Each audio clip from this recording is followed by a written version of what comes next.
Good evening, Always win. everybody. It is 7 p.m. Tuesday night on the East Coast of the United States, 4 p.m. on the West Coast, and 7 a.m. Thursday morning, or Wednesday morning in Bangkok, Thailand. Welcome to GrowedUpGeek Gaming for our flagship show, Twilight Malediction, our Rime of the Frostmaiden campaign. I am your host and dungeon master, Manny, at GrowedUpGeek on your social medias. Twitter, Twitch, Instagram, and now YouTube.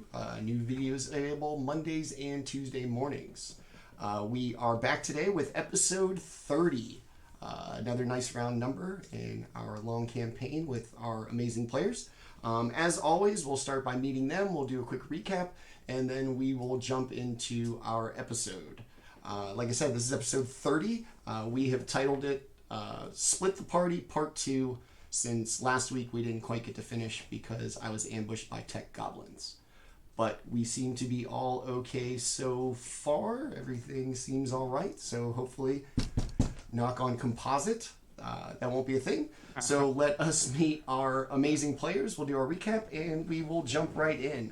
Let us start with the kind of, I don't know, provider of shelter for our party out in the tundra, our enthusiastic artificer. Landon, tell us about Orryn. Orryn is a rock gnome artificer who originally came to Icewind Dale mostly in search of his old friend slash nemesis, Sindri. Sindri was sent from Silvery Moon to research Icewind Dale, and now Orryn is still looking for him, hasn't found him yet, but is already planning his kind of victory speech, for when he saves him. Orryn is as curious as ever. He loves adventure, and he's almost always willing to say yes to anything his party members want to do, as long as it doesn't include just sitting around doing nothing. So that's Orryn. He's excited for today's adventure. The fact that you have a rubbing somebody's nose in its speech already prepared, it just, that kind of thing speaks to me. I know, Yeah. I know pettiness and I embrace it. So good for you. I'm going to let you have your moment for that. All right, let's go to well, I don't know. You guys are both going to kind of be oddly smashed into this little gnome-shaped pocket dimension. Let's go with tall and lanky as opposed to bulky from armor. Lou, tell us about Baldr.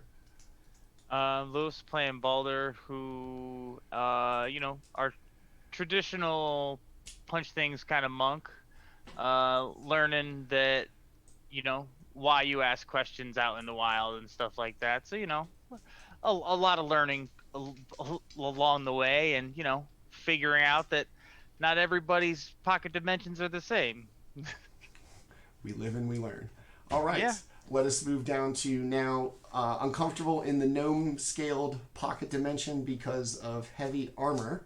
Our life cleric and kind of reasonable voice of the party. Dustin, tell us about Kelroth. My name is Dustin. I play Kelroth, the half-elven life cleric, life domain cleric, and pacifist. And yeah, I'm a Healy boy. I drop the heals like I'm playing the wrong game, like I'm playing an MMO. And yeah, I did questionable things in my past due to mysterious circumstances to give the party so many things to worry about. And people wanna arrest me. Possibly more. All right. And now more. But wait, there's more. Billy Mays here for this Dungeons and Dragons adventure. All right, last and not least, our party member, perhaps in a moment of crisis, or at least, having a moment. Tenta, tell us about Jaatuuli and what's kind of going on with him right now. I'm Tenta. I play Jaatuuli, the Icewind Dale lizard folk barbarian worshipper of Cryovane, who is he's an absolute unit of a lizard folk, and he's having a problem here with Cryovane's actions, and is kind of having a existential breakdown. And what does a barbarian do when they have an existential breakdown? They use axes to figure it out. So that's what you that's do where when you have we any. try. That's what you do when you have any conflict. Yes, all conflicts are resolved with that. Existential or otherwise. Yes. All right. So yeah, last week, before we got ambushed by tech goblins, the party had kind of just been separated as Jaatuuli, in his moment of desperation. Is that fair? That's a fair thing, yeah. And not wanting to kind of let go of the Cryovane that he is known and revered his entire life, made a rash decision and jumped on the dragon just as it was taking off into the sky, leaving Kelroth, Baldr, and Orryn on the ground. We then split the party and kind of tried to do this two ways. As Jaatuuli with... actually, we'll finish with you. The remaining of the party, Baldr, Kelroth, and Orryn, kind of tried to set off after Jaatuuli as best they could, when suddenly they were kind of come up upon by Flaming Fist mercenaries, this time on horseback, much more intent on apprehending at least Kelroth, perhaps everybody else should they decide to stick to their strictest orders. And after some pursuit and being able to stay ahead of the riders, Orryn, the artificer, used a very clever use of rope trick. Threw up the little pocket dimension. Everybody shimmied up there, and now they're all kind of crammed in there like a Tokyo tour bus. Orryn being just fine. Kelroth and Baldr probably being a little uncomfortable due to their size.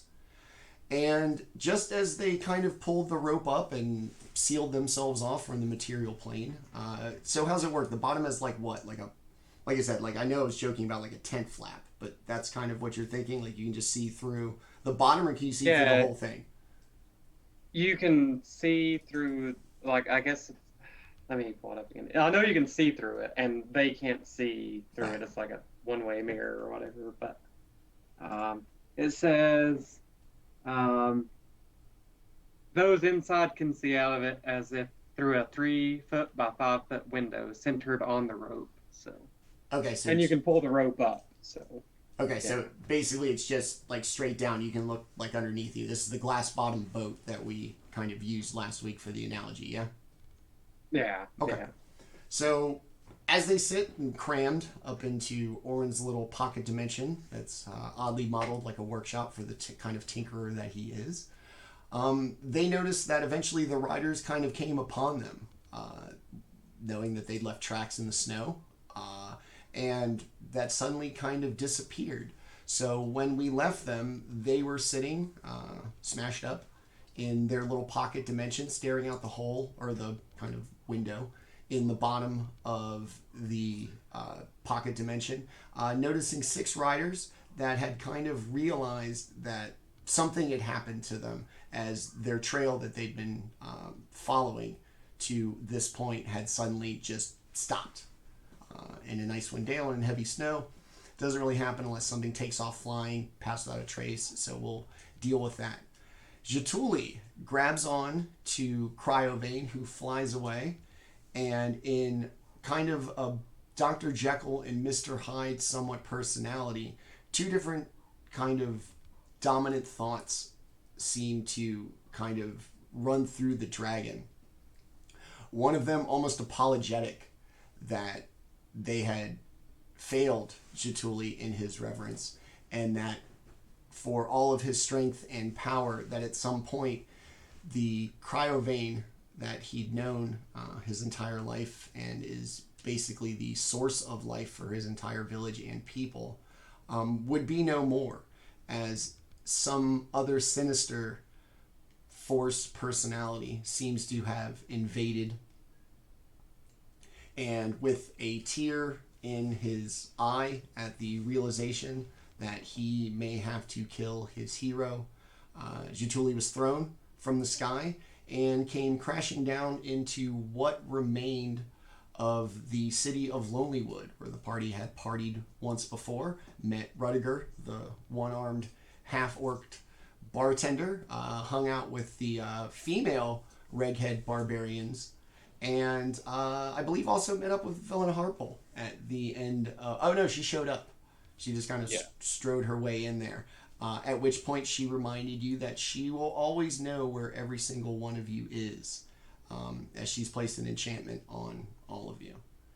And as Jaatuuli came kind of crashing down into a town of Lonelywood, encrusted in ice and smashed into splinters, most likely as a result of the sinister force prevailing through Cryovane, 8 all day mysterious figures emerged from the darkness in the middle of Jaatuuli's outburst of emotion. 4 Axebeaks, their faithful bird companions and Arctic chocobos, as they will always be. Their buddy, Villain Harple, her orb, we're not going to count that as a person, and her 3 undead kobolds always in tow. She apologized for the situation back on shore from Orryl's Island, leading to the party's initial arrest, from which they've been perpetually escaping since. And right about the time tech goblins ambushed me and we had to cut the stream. So we're going to pick right back up with Valin and Jaatuuli outside, or within the ruins of the city of Lonelywood. Her, the orb, their birds, and her kobolds. And so Valin stands there, ever kind of cocky and almost completely lacking in self-awareness as to all of the issues that she has caused through your, I guess, relationship with her. Why, Jaatuuli, I am quite sorry for all of the trouble with the Flaming Fist. For you see, they have not quite opposed me, but they have stood in my way of what we are trying to accomplish here. And I hope everybody is okay, and according to the enchantment I placed upon you all, everybody is just fine.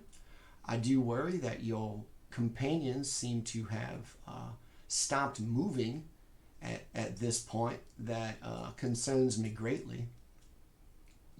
And if you and I can just let bygones be bygones, I suppose we shall be on our way to reunite with our friends and continue about bringing the end of this curse, so that you, your people, and everyone else here can go back to their ways of life that they have grown accustomed to and in fact even persevered through.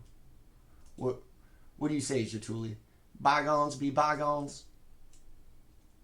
Jaatuuli is kneeled down, head down in the snow, and he, without looking up, he takes off his Cryovane holy symbol and crushes it, lets it fall to the ground, and say, "I've grown cold. For the first time in my life, I feel winter. My people are damned, Velen. They will all die.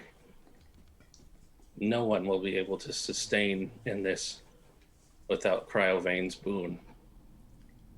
Cryovane, who is lost, and now I must kill him."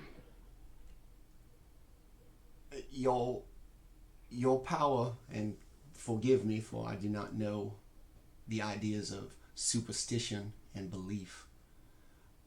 Your powers and your boons come from your devotion and your conviction. It does not come from a giant winged lizard. For in all my studies and all my travels, it is my belief that devotion in something is more important than what you are devoted to. Jaatuuli stands up. nothing. You are a devil. And I should kill you now. She takes a deep sigh, kind of. And flexes on her and pulls his axes up. She barely registers and seems to be patting at her coat and reaches in and pulls out a little cigar and lights the tip of her finger. Now, Jaatuuli, I would understand your emotional state right now. However, I would advise against any sort of physical outburst. For, as you may have noticed, and she kind of tilts to see her kobolds back there like wrestling with each other and just kind of being little assholes. I do not fear death, and in fact, I have found ways to do quite well in spite of it. So, if you think I fear you in any way, I am afraid that you have not been paying attention this entire time. And she's just going to effortlessly take her cigarette and kind of hold the orb. Isn't that right, Professor? She holds it up to her ear. The professor agrees. The orb is intelligent. I believe the orb, but I do not believe you. I will go with you, but only to reclaim my bird and see my friends. If you ever cross me again, we shall test your control over death. And if I am the one that dies, then I will haunt you throughout eternity. And I will pull myself out of the seven hells and come for you over and over again. Or perhaps I will make you serve me as they do. What are lizard men but larger kobolds? We shall see.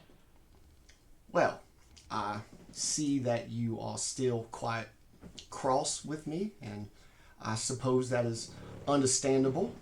But I've grown quite concerned that your friends are no longer moving along the tundra, that something may have befallen them that we are able to help them with. After all, friends need to look out for each other.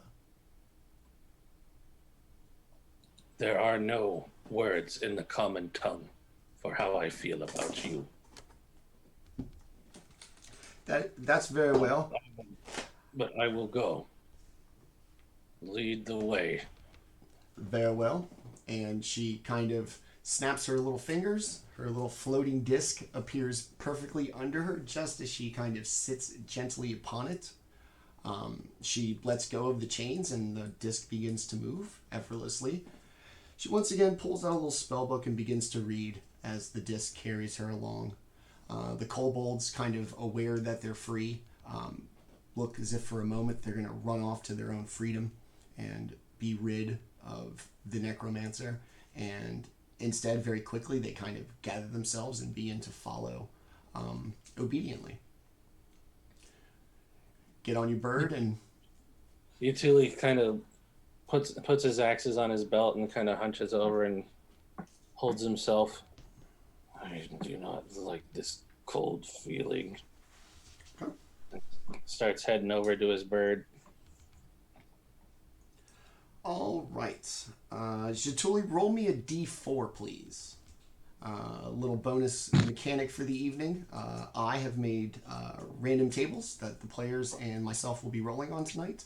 So we're going to kind of win this thing based on random tables and see how it goes. So here's our first one. I got a 2. Okay. As you get on your axe beak and the others kind of obediently follow, I guess they're pack birds, a very strong, like, gusty wind begins to howl across Icewind Dale. and through the trees, leading to an almost deafening whistle as the wind picks up and the snow begins to fall. So Jaatuli's going to kind of ride off. You're going to follow Valin. Trust that she knows where she's going. Yeah. Okay. I'm just boring holes in her with my eyes right now. Just staining the air black with my thoughts right now. As you kind of set off behind her, she looks to pay you no mind and just seems to be smoking her little cigar and kind of just flipping through the pages of the book that you managed to recover for her in Arl's castle. And you're going to head off following her. Other axe speaks along with you, and off in the distance, despite the wind and everything, you kind of hear the chittering and the clattering of 3 undead kobolds just kind of being like little assholes with each other. All right. Jaatuli's kind of like nuzzling the neck of his bird, trying not to be emotional, but it's just all anger. All right, so we will cut back to Baldr, Orryn, and Kelroth. You guys are up in Orryn's little pocket dimension Tinkerer's workshop. Through the bottom, you see the 6 riders from the Flaming Fist on horseback. Special horseshoes upon them, probably to help them grip in the snow and the ice. They've come to exactly the spot in your trail where you stopped and all kind of hauled ass up the rope to the ladder. So they've been pursuing you. They follow to where your trail ends, and you can see them kind of looking around underneath. What do you guys want to do while they kind of sit there? You guys have been up in the little pocket dimension just enough time to like shimmy up the rope and everybody kind of get like situated, seated, but that's it. You guys haven't really like, dicked around. You haven't been up there long enough. So for the most part, the spell lasts an hour, yeah? Yeah. Okay. So for the most part, the clock on the spell just got ticking. You see the 6 riders beneath you, kind of in the snow, kind of looking around. What do you guys want to do?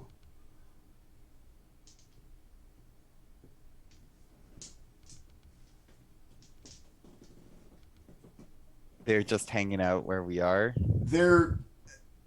If they looked up, they don't see anything. Right. They just see the gray, dark Icewind Dale night sky. But if they look down, they have been following you, and your trail from the 3 of you just suddenly stops in the middle of the tundra, and there's no, I mean, Is there any clear way to make them out?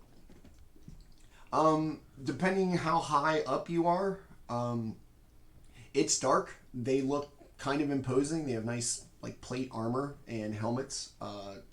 Kelroth's obviously going to recognize the tabard, not only on the soldiers, but also kind of on the horses as well. They're really decked out. I mean, I guess we can wait and see how long they're gonna like stay in this area. Like how long? Like sure, the trail ends here, but they know we live in a world of magic. Are they gonna sit here for an hour and wait for us? I guess let's test that theory. Yeah, that's the I question. mean, at this worst point, comes we're to just worst, resting, I healing our drop wounds. down and break some necks as I'm falling. Yeah, exactly, right? Like we can just wait here an hour, rest and heal our wounds, and if they still don't leave, then I mean, well, then we'll just take matters into our own hands at that point, I suppose. Exactly. Okay. Kelroth, roll me a d20, please. Ah! 11. Okay. We're gonna call Everyone that. dies. We're gonna call that. What? We're gonna call that the writers' collective investigation rolls to put together the pieces of what they may know as probably relatively elite soldiers. Just like you mentioned, aware of magic, Yeah. and all the things it can do. And judged by body language and what once appeared to be kind of a very disciplined, regimented, search, it seems kind of scattered. A couple of guys look like they want to go one way. A couple of guys look like they want to go another. And they seem pretty heated in their argument. I don't know if you can hear up in the dimension over the heavy winds that have picked up. And it looks like this, well choreographed and, diligent pursuit seems to be kind of falling apart. They don't seem very engaged. Looks like a breakdown in military discipline. And your little window where they were once like a tight formation, they seem to have kind of scattered apart and maybe fractured into what looks like two factions. Okay. Orryn, roll me a d6. D6. A 2. Okay. 2 party members die. Oh. This fight and kind of commotion seems to go on for about 20 minutes before the riders disappear, at least from the point of view of your portal to the outside world. It's a 3x5 window, something like that? Yes. Okay. So at some point they're going to travel, outside of your perspective vision of the 3x5 portal or window in said portal. After about 20 minutes, they disappear from sight. Yeah, did we teleport? Did we fly? Did we so many things we could have done. Who knows? Right. You guys could have flown, so there's maybe no Were we point in instantly sticking around. vaporized and Yeah, I mean, did a giant just come and just yeet you off into the world? Who knows? And Star was Trek. playing golf. Yeah, did we instantly, did we cast a spell and Yeah, just disappear? Yeah, did we GTFO? Who knows? Yeah. I don't know. So they obviously don't. The 11 says that they're having a very strong disagreement of opinion. And as a result, from the perspective of your 3x5 window, straight down into the darkness, they appear to be gone. And the kind of ambient torchlight also seems to have faded as well.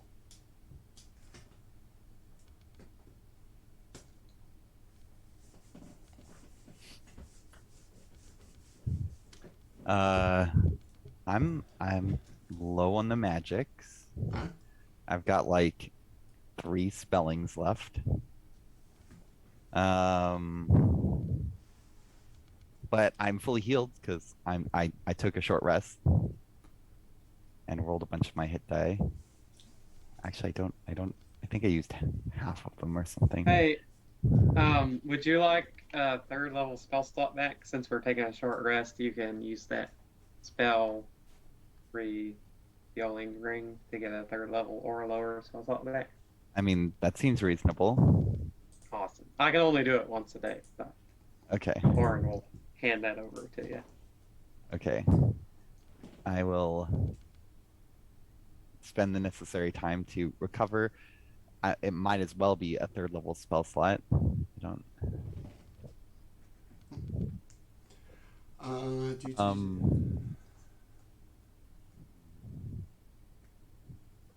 See, I'd only used 1 spell slot so far, so I'm still pretty good. You're fully loaded. Okay. I gotta run. Used a lot of hit die. I'll be right back. Okay. So after 20 minutes, you guys get trying to take your short rest for the hour, which you should be able to get. Nothing can do anything about the rope trick, right? You're completely just poof. Yeah, I'm sure. Like, it doesn't say it protects you from like divinity magic or anything, Okay. so I'm sure you could still be located. But it's like extra dimensional, so I guess it'd have to be able Can't to be see it. physically breached. Okay, then that's the key. takeaway. So you guys sit there, and they seem to have gone. Baldr, roll me a d4, please.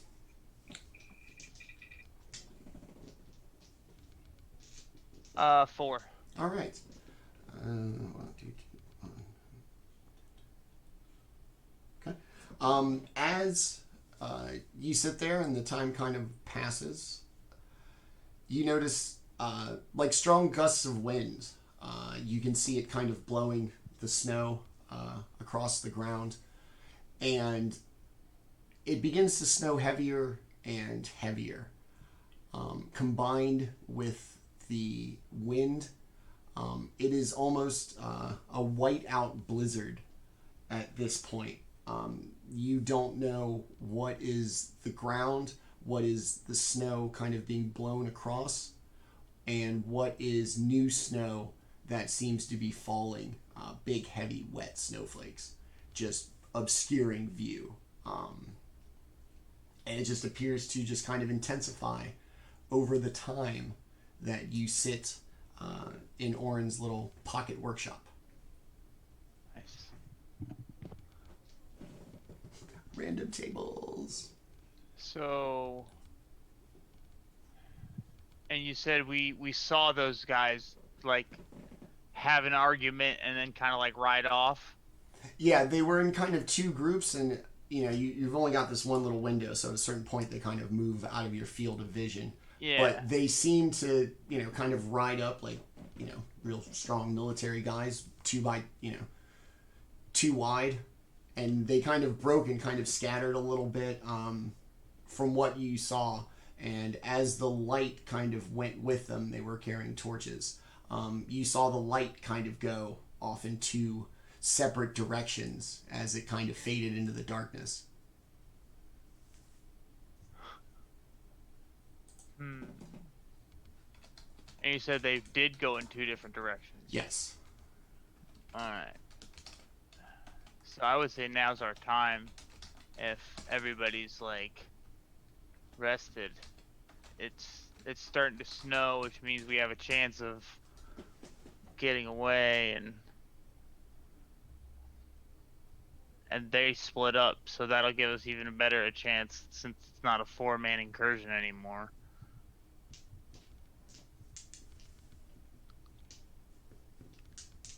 Orryn, what do you think? You guys gonna? I mean, you could wait. I guess the entire just for the duration of the spell.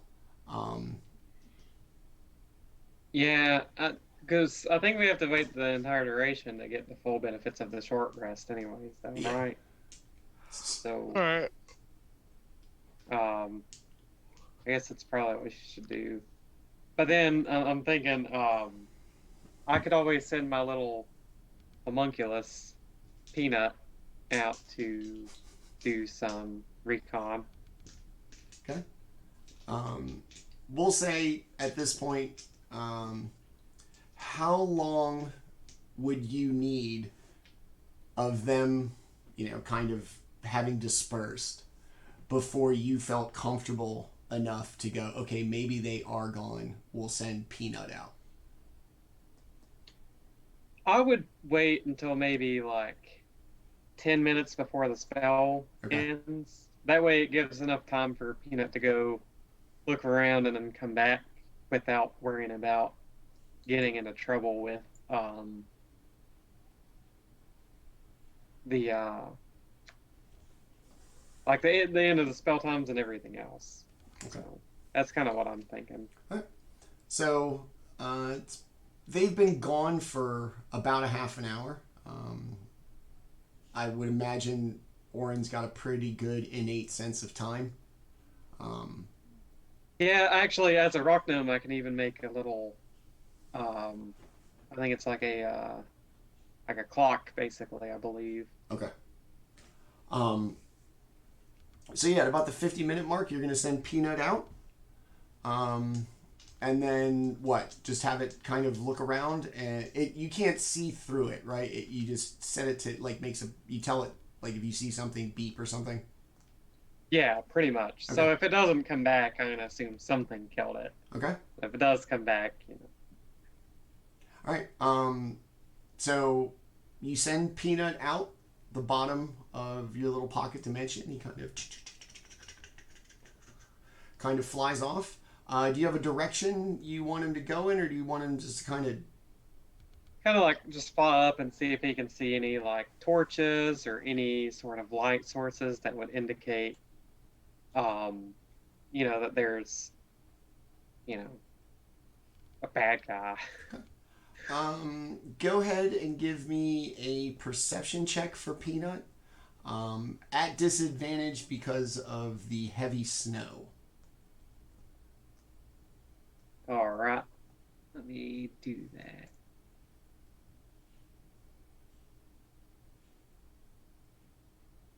Even with disadvantage, it was a 12 plus 2 times. It's a plus 3 proficiency right now, right? So 18 total. Wow. Okay.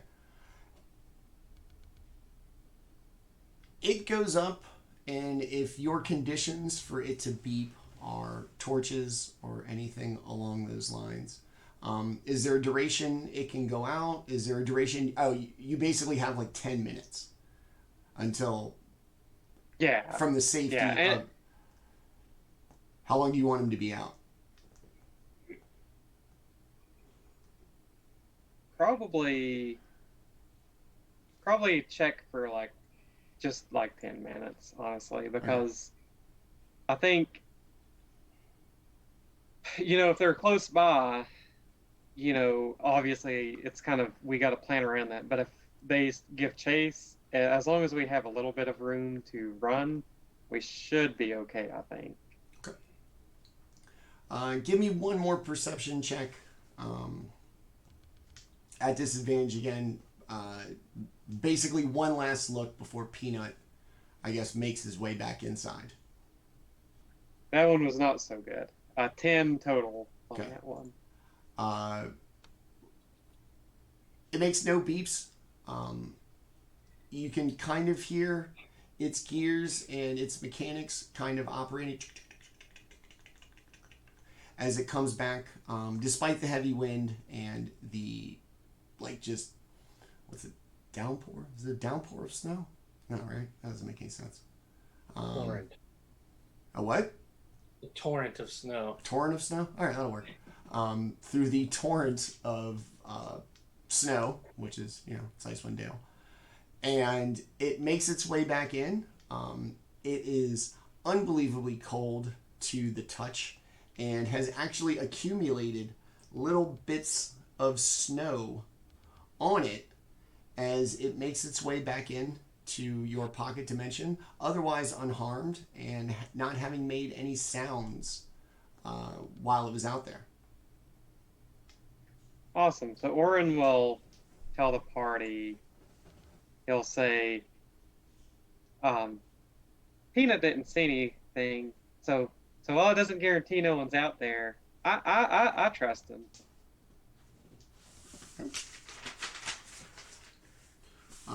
You are coming up on your 1 hour in the rope trick dimension. So Orryn will tell everyone, he'll say, all right, guys, we're running out of time here. I say we hop out of here and then go as fast as we can. That way, if someone is tracking us, hopefully we can be faster than they are.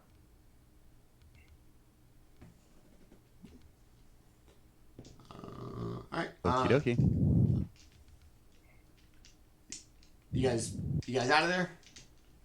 Yeah. Okay. Oh, yeah. So you're gonna make your way down the rope. You're gonna just skydive. How we only had it up 9 feet or something? Yeah, it wasn't very high in the air, but yeah, I'm gonna kind of do the old jump through the hole and kind of somersault onto the ground. Superhero landing. Heard. Yeah, exactly. Kelroth, Orryn, how are you gonna dismount? I'm gonna come out last, and I'm gonna do the thing where I'm hemming and hawing, and then I'm okay, I'll just climb down, and the rope is gonna disappear as I'm gonna climb down, and just immaturely fall on my butt. In the snow. Yep. Just like, well, okay. Dust myself off. Oop, that's all right. All right. Nobody saw that. I'm good. Orryn, how'd you make your way out of the hole, pocket dimension? Orryn would probably just take the rope because he's just too small. You know? Yeah, it's Um, it's like 3 times your height in a fall. yeah, Right. exactly. As the time expires, Baldr having already superhero landed through the hole, Orryn going, I guess, lawful good with the rope and just shimmying down. Kelroth being a little more, I guess, chaotic good. Still used the rope, made it down, but not really as intended. And you find yourself like in the tundra, right where you went up, despite the exceptionally heavy snowfall that you've basically witnessed over the last 40 minutes or so. The tracks from the riders are still very tramped into the snow, and you can see they split off into 2 groups of 3. One of them appearing to have headed south towards the Lonely Wood, and one of them seems to be headed northeast. I'm gonna remember, or I'm gonna like have focus on, I mean, however you want this to work, DM. But I had cast the locate creature spell Okay. before we got in there. It only lasts an hour, which means it would have ended before. But I was gonna keep a focus on which direction Jaatuuli was and which way he was walking, so that when we came out, I at least have a vague direction of where they were, even though the spell ended, because I remember where he was from before. Okay. But obviously, if he moved or something, I wouldn't know where he is, but I would have a sense of at least which direction he was in. He's going to appear to be coming from the basically southeast of your position. Yeah, I remember that. Yeah. Cool. Yeah, I'll be like, just as a reminder, Jaatuuli was that way before we went into the rope trick.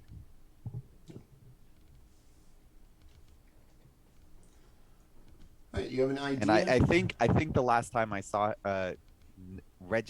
pinged him on my locate creature app, he was moving. It says my barbarian will be here in 12 minutes. Yeah. He brought an Escalade. Perfect. They ran out of my favorite healing potion drink, so we're just gonna have to drink water instead. Boo. Aww. Oh, I'm sorry. I know. Boo. I'm just Merchant hydrated. recommendation. I'm just You ordered hydrated. This sucks. Yeah, you ordered a Coke Zero, and then merchant recommended they give you like Baja Fresh Mountain Dew Blast, and you're like, what the fuck? First of all, I have some Baja Blast in my fridge right now. Hey. They're fucking rad. In the can's way better than at Taco Bell anyway. Oh, maybe, I don't know. So yeah, you guys make it down. The snow is just torrent snow. That's what we decided with.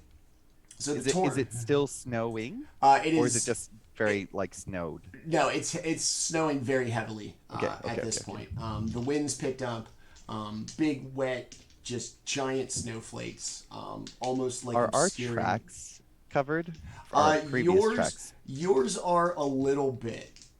They're Okay. not, between the gusting wind and the heavy snowfall. Yours being average, relatively weight beings, as opposed to the giant war horses with riders would stamp much deeper kind of ruts in the snow. Those are exceptionally visible. Not only the ones that rode up and stopped where you guys went up the rope trick, but also as they split and went their 2 different directions. And did either of them go in the direction of Jaatuuli? Did either of them go southeast? One set went south. Okay, it's not too bad. All right. I think we should mush towards the Jaatuuli. Okay. Yep. All right. Give me a marching order, please. Orryn can probably lead just because of the high AC for this one. I'll trail. Okay.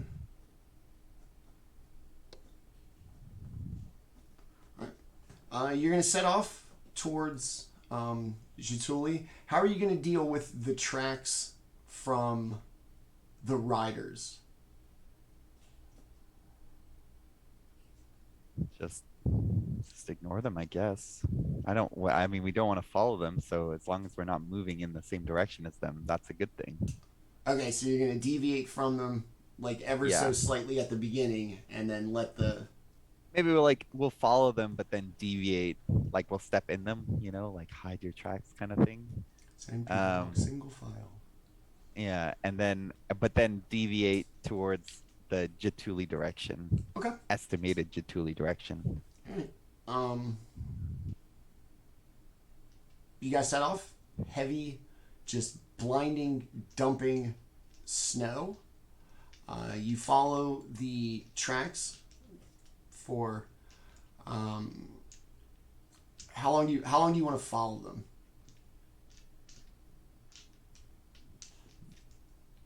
I don't know, maybe just 5-10 minutes. Okay. So you get, with the heavy snow and the just blowing wind, the only real thing keeping Orryn from just being overwhelmed by the wind gusts are the fact that he is A, compact, and B, probably wearing 80 to 90 pounds of armor. But still, you're doing that thing where you gotta like lean into the wind. It's blowing so hard to keep you from falling over. Kelroth, you're probably a little more stationary. You're tall, but you're heavy. Baldr, I don't know, you might really have to fight it. You don't got a lot of weight. You're kind of tall. But you guys kind of make it and follow the tracks. Everybody give me a perception check, please, with disadvantage because of the snow.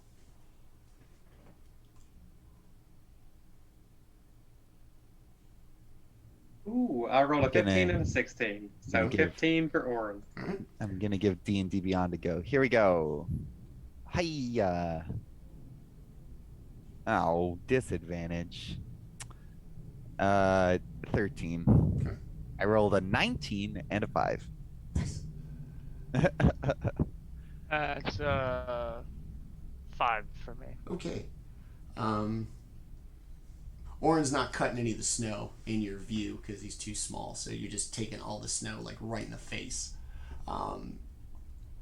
As you make your way, following the trail ever so carefully, not to create a new one, to give other people an opportunity to pursue you further, you don't see any set of torches off in the distance following the kind of trajectory of the tracks. And it does kind of appear off in the distance that it looks like something may be burning. Either it's a torch that's relatively close, or something large is on fire at a distance. And you're still following the trail and have not deviated yet in your effort to kind of make your like Jaatuuli pivot.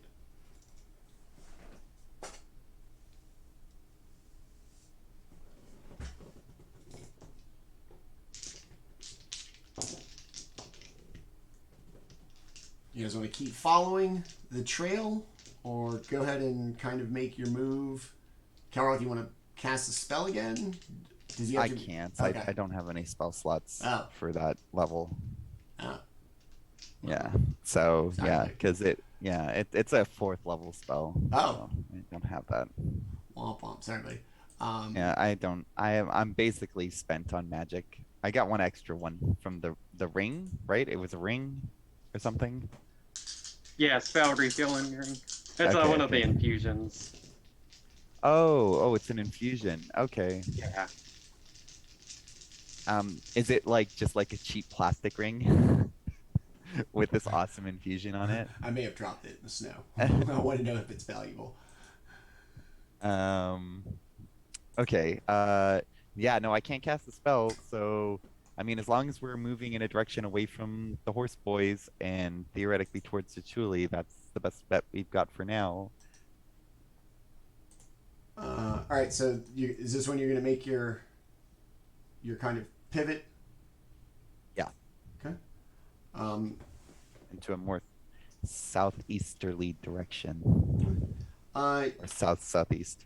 you make your way, not being able to stand in the trampled snow of the horses and riders. Traveling becomes pretty difficult. The snow's for Orryn almost chest deep, so he, with his little legs and his heavy armor, is kind of a short, oddly shaped snowplow, essentially, being in the front. And everything becomes an effort. You just walk and dealing with the wind and the blinding snow. Your legs are beginning to burn. Somehow you're starting to sweat from all the exertion that you are putting in to the simplest of movements. Everybody give me a constitution check, please. Like Constitution saving throw? We're gonna check. We're gonna see who's exhausted.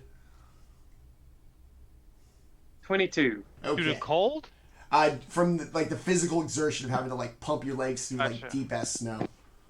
The heavy workout. Yeah.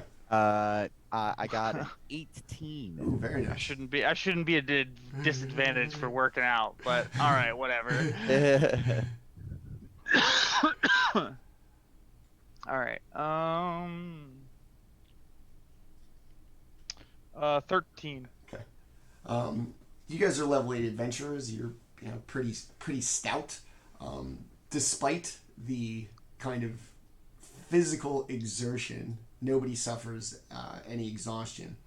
But you do notice the kind of pace that you were keeping when following the trail, and now off trail in kind of a random direction towards Jaatuuli, that you feel like you're not covering as much ground. Some of the kind of distant landmarks that you do see do not seem to be passing your kind of peripheral vision, perhaps as quick as you would like. Who wants to spin the wheel on the next random roll? I'll do it. Okay, D6, please.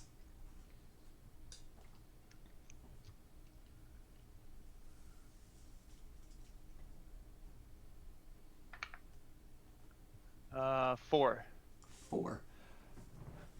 As you make your way through the snow, really just kind of pumping their legs, Orryn, like I said, being a little tiny snowplow, carving a path through, you come across another trail.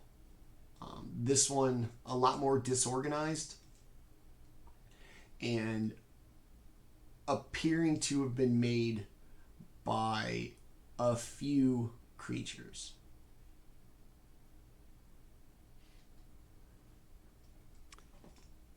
Can I tell what type of creatures? Give me nature or survival. Survival it is. Sure, I'll roll the real die. Natural 20 for a 28. They appear to be very large. They're wolves.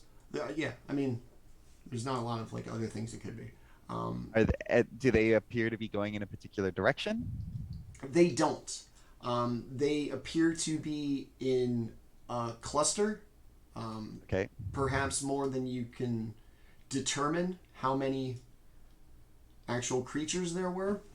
Mm-hmm. They seem erratic, probably like pack animals are.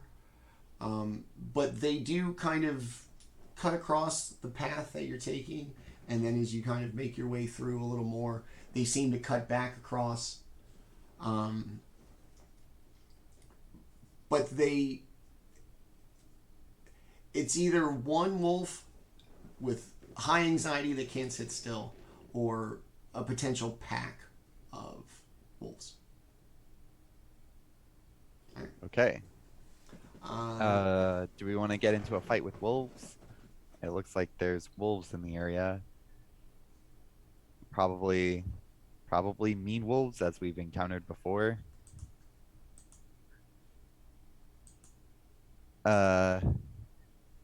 Is there a sense of like the direction they last went? And can we just kind of like skirt around the area? So you guys are heading southeast. Crossed again. They're going to be heading in a southwesterly direction. They crossed the kind of path that you're on perpendicular, so they're going Okay. kind So of that way. I think we just passed them. So if we walk past their tracks and keep in our direction, we shouldn't run into them. Okay. You keep walking in the general direction of what you believe to be, I guess, the last ping from your Find Barbarian app.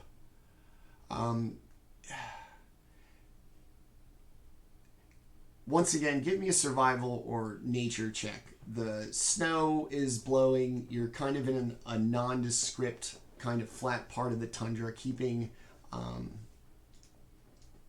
like a landmark to judge your progress and your direction is going to be a little difficult. So give me something to let me know that you're kind of going in the right direction. Oh yeah. 17. Okay. You still feel confident that you're heading in the correct direction.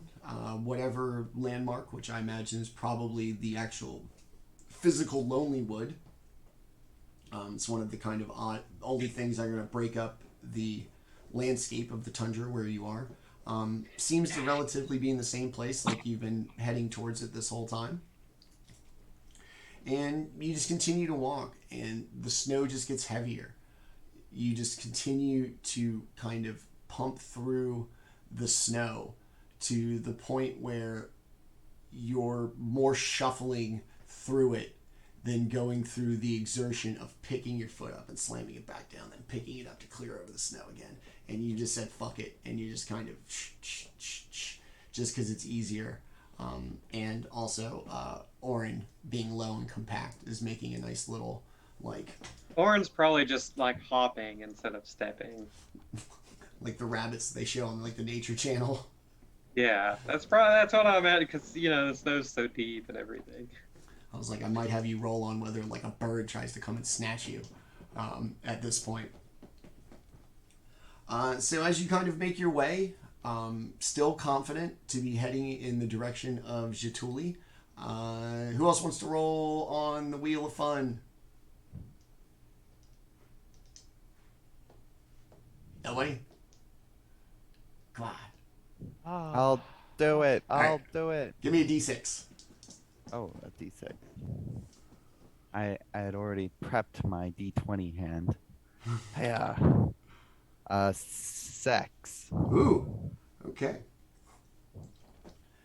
As you continue, you come across much, much larger footsteps. They are deep, deeper than the snow you managed to kind of crunch through. There's a layer of permafrost. This is just the ass end of the iciest part of the world. This seems to go deeper. They are relatively orderly. Notice basically kind of 2 rows of footprints and gouges through the snow. And in between what look like the footprints, there appears to... I was like, fuck, that's going to sound terrible. There appears to be something dragging along just the... touching just the surface of the snow enough to create a channel, but not in any way kind of coming down like footsteps. Insert large penis joke here. There. I said it, okay? I said it so you didn't have and dragging to. something. You're welcome. Dragging this wagon, son. And these appear to be at least headed in the same relative direction. They don't travel in a straight line. They kind of meander. But overall, it seems to be kind of taking more or less the same heading as you all currently are. Okay. I guess if it's walking in the same direction, that implies it's ahead of us. So maybe we could follow its footprints, but try and just like keep our eye out. Okay. And if it's something scary, get the jump on it or avoid it by getting the sneaking it up on it. Are you going to continue at the same kind of grueling pace, or do you want to kind of double time it to maybe gain some ground on it? Go slower. Okay. Because, they're not like lizard man footprints, right? Much bigger. Much bigger. Yeah. We don't necessarily want to confront this thing. At least I don't. I don't have a lot of spell slots. The two sets of tracks are probably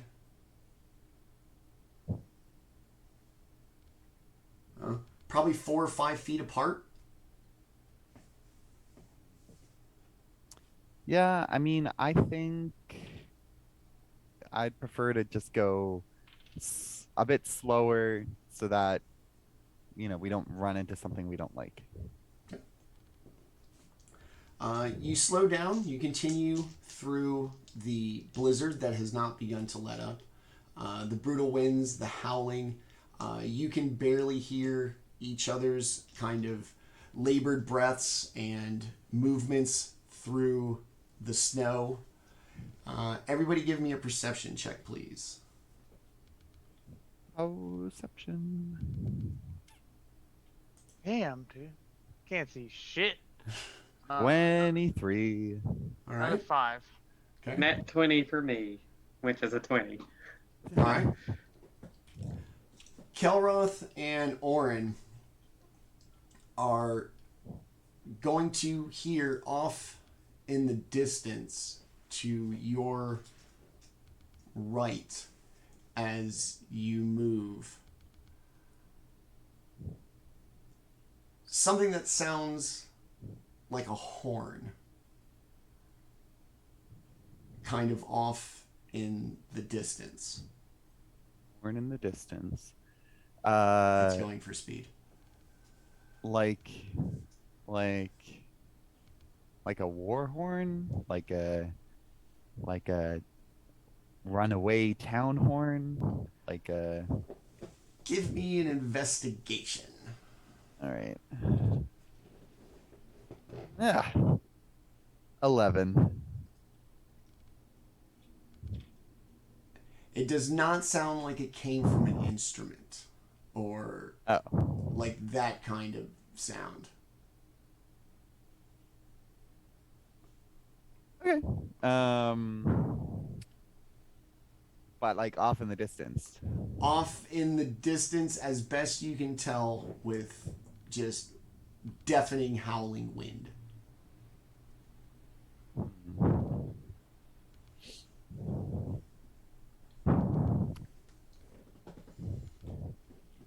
Carry on, my wayward sons. I guess so. Right. Just being ever more cautious. As you continue on with your kind of slow, measured pace, the tracks that you've almost been kind of running parallel to, or at least following behind, seem to abruptly make a right-hand turn off into the darkness, which will now be to your right, kind of the almost due south at this point.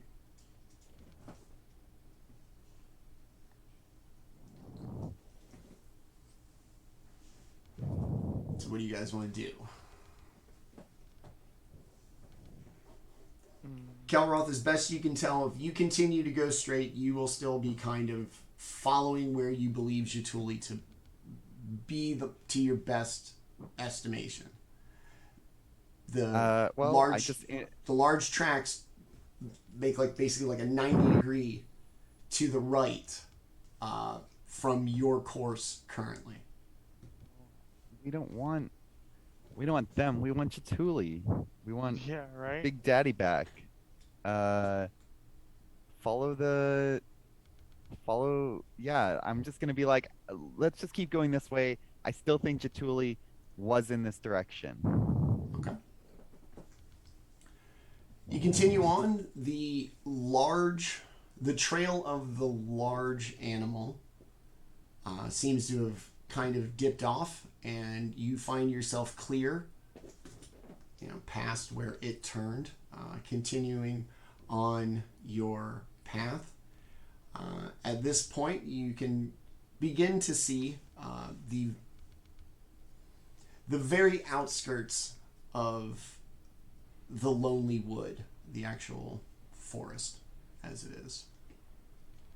And I'm going to need everybody to give me a perception check once again, please.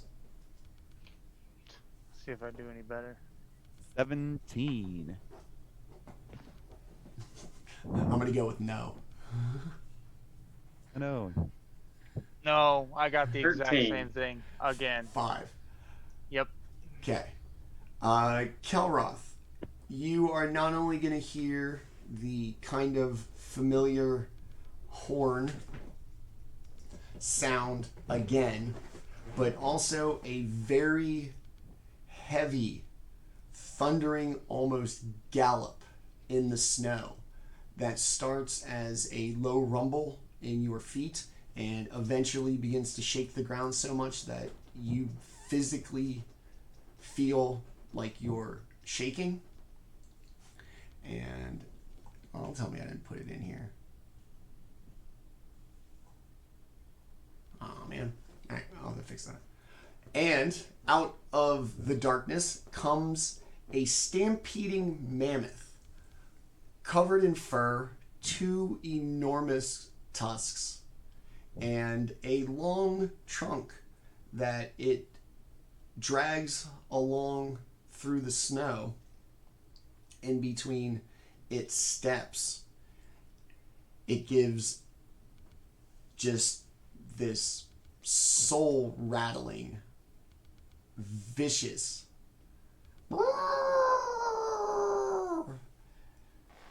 rears back on its back 2 feet, about 30 feet from you, and slams down and gets low in the front, and you can see its back leg like start to kick at the snow like it's trying to gain some traction. What do you all want to do? Is it coming towards us? It has come out of the darkness and shown like an imposing display.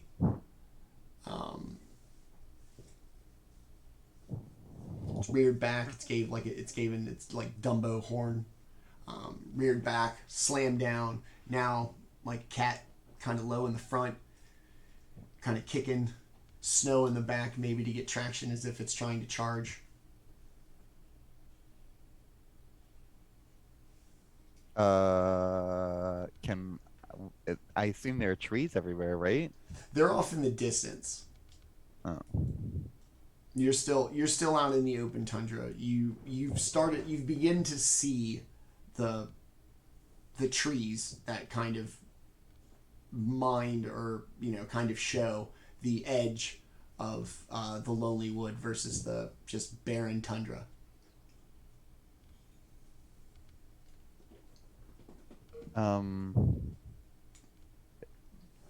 Okay.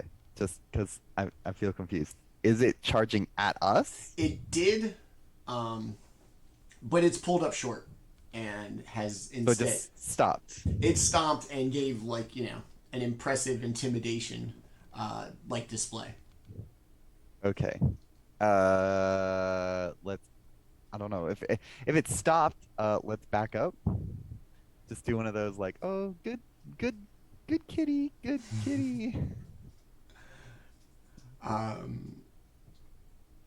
It's gonna kind of sit there and rear back again, give another like big trumpet, come back down on its legs, and snort and stare intently at the three of you. Okay, I'm pretty good at animal handling. Does it seem like a natural animal or like, is it some sort of crazy monster? It doesn't have blue eyes, and that's a good as start. best you know, it doesn't appear to be the spiritual protector of this part of the realm, unlike the moose. It Right? doesn't have any like signs or anything. Okay, I'm getting the impression that we're like, it's territorial, and maybe we're getting up on its space, or maybe its babies are nearby or something. Is there any way I can like calm the beast with just like, just like some, like you do with animals, like oh, obviously I can't talk to animals, but I've got good animal handling, so like You're just gonna hold your hand up in the air, just Whoa. just Nailed it. I have a rolled up newspaper and I go meow meow Where's that squirt bottle? Shit, I think I left. It's bad. and then it just bashes me and I fly like 30 feet. Suddenly, Jaatuuli, you notice a familiar figure come flying from the sky in a dented suit of armor. Yeah, I just want to like position myself in a way that like communicates to the animal, or attempts to, since I assume it's a wild animal, it doesn't have very high intelligence or anything. But No, that it I certainly can, does because not. it's so. Let's see, because I don't use animal handling that much. It says you can intuit an animal's intentions. The GM might call for a wisdom animal handling check. Yeah, I guess. Yeah, like can I suss out what the animal is doing? Yeah. Like, is it like threatening us, or is it just telling us to back the fuck off, or Are you threatening me? is it gonna fight us? Does it look like it eats humans, or non-human but similar humanoid folk? Okay. Yeah. So yeah, roll me the old animal handling. Okay, I'll do it physically this time. I'm like trading off right now. I'm doing a little of both. That's not bad. I got a 15. Okay. I'm even going to give you a perception with it. So Okay. it stands there. You would kind of discern that if it was aggressive, it has had more than one opportunity to just run up on you and most likely stomp you. It has taken a kind of an aggressive posture that may be preemptive. Just to remind you that it is a big fucking elephant with big ass tusks, and when it stands up, Is it a mommy elephant? No. When it reared back, in the instant that it reared back, no. Animal titties. Okay. No.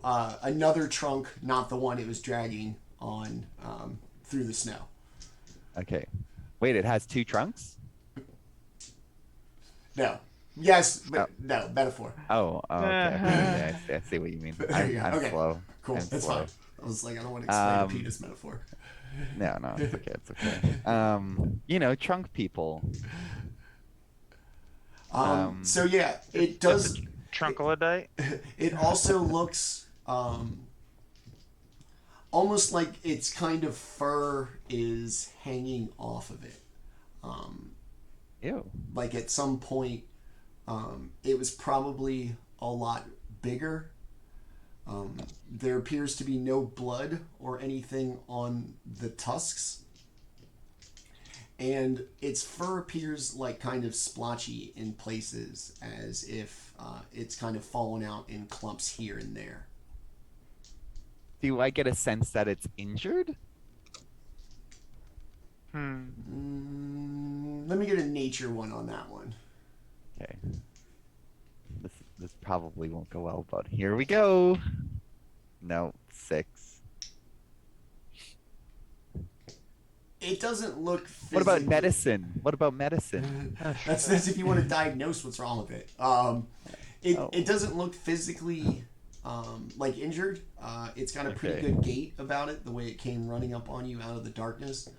It looks still pretty fucking imposing when it stands up on its hind 2 feet. Yeah. Is it hungry? It may look Probably. It may look a little hungry. Dude, I turn back to my companions. I'm like, does anyone know what giant mammoth eats? Not meat. I'll tell you that. Yeah, probably not meat, I right? think in this frozen wasteland, it's probably nothing for it.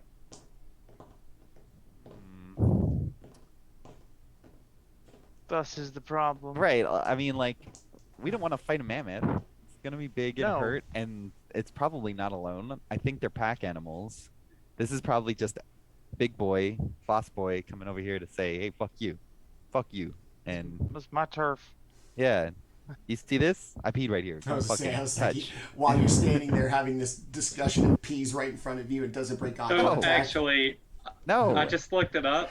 And it said, baby mammoth babies ate their mother's dung in order to give their digestive systems the correct bacteria. So how old is this mammoth? It is an Jesus. adult, because I will assure you, in my DM research, I did not do that. Do you know that? I learned Does something Orryn today. know that? Your dungeon master learned something today. No, it appears to be like a full-size adult.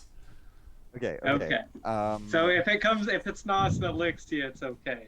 Okay, well, it's not attacking us. It is threatening us, which is rude, but it's not attacking us. So I don't know, just slow backward steps, just like, making it clear that I don't want any beef, buddy. And I don't know, I guess just like Kelroth's natural tendency to want to heal and help. I want to know what's wrong with it. It looks like you've kind of implied that it looks like there's something wrong with it. Is it sick? Well, no, it's at least acting strong. Like I wanna befriend the mammoth. I want a big mammoth buddy. And that's how our game turned into Ice Age. Hey. I mean, who doesn't want a mammoth friend? But do you Yeah. have that spell? His name Do was you have Manny that? for the record, so I'm on board. I could do things. I mean, how does this work? What's the spell do? Does it need intelligence to do it? Let's see. Choose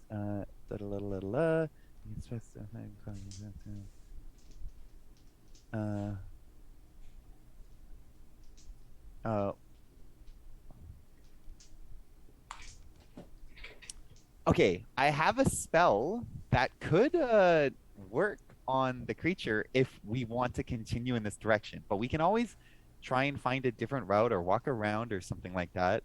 I have the spell Calm Emotions, There you go. oh no, okay, it says humanoid. Never mind. I was looking. I knew there was going to be. I felt like there was some clarifying thing. I guess it wouldn't really work on a big thing. It says attempt to suppress strong emotions in a group of people, each humanoid. Yeah. Then it says a creature of your choice. Yeah. I don't know. Does the DM think it says unless the DM rules otherwise? Oh no. Oh, okay, that's for something else. What does the DM think that Kelroth would know if I could use calm emotions on a big giant beast? I know Kelroth would try. I mean, I don't necessarily understand how but I'm sure Kelroth would understand how the spell works. I would imagine, and this is not me speaking for your character, but the way I would interpret Kelroth is the fact is that he would just like Lewis said, he would try. just He would try. Yeah, He damn sure would try. the idea of something in distress Yeah, would. because I can. Well, I don't. I mean, I just. Oh God, I have so few spells. Okay. You know, Like if I I said, was I full imagine spells you right could, now, like, I'd just you're do like it. you're slowly like walking towards this thing with your hand out, and like all of us, like Orryn and I are both just kind of like standing there, like, is he doing this? And like you're just slowly like hand out, like it's okay, it's all right. I'm Well, here. I'm I can. here. I mean, I assume giant mammoth doesn't have some amazing charisma, so I will just This is a attempt. particularly good-looking one. Oh, but you said he was like It's matted. very majestic. He was, Hey, like, before his hair was matted, you can tell it was nice. Yeah, Oh. Manny in Ice Age was charismatic as fuck, and he's just a big just for lumbering. perspective on like the size of a mammoth in like Dungeons and Dragons world, how big is this thing? It says Like, huge. is it like huge? Yeah. What does that mean? Very, very big. Like like are we huge- talking like 3 elephants or something? Like, is it three, really like big? huge. I think is like above 12 feet.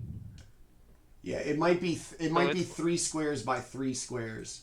15 by 15 feet. Yeah, so 3 Yeah. squares by 3 squares. Big AF. Oh, it's really big. Yeah, like Okay. big, dude. I just looked at the Dungeon Master's basic rules, and it says huge is 15 by 15, fire giant, tree ants, etc. Yeah, big-ish. Yep. Okay.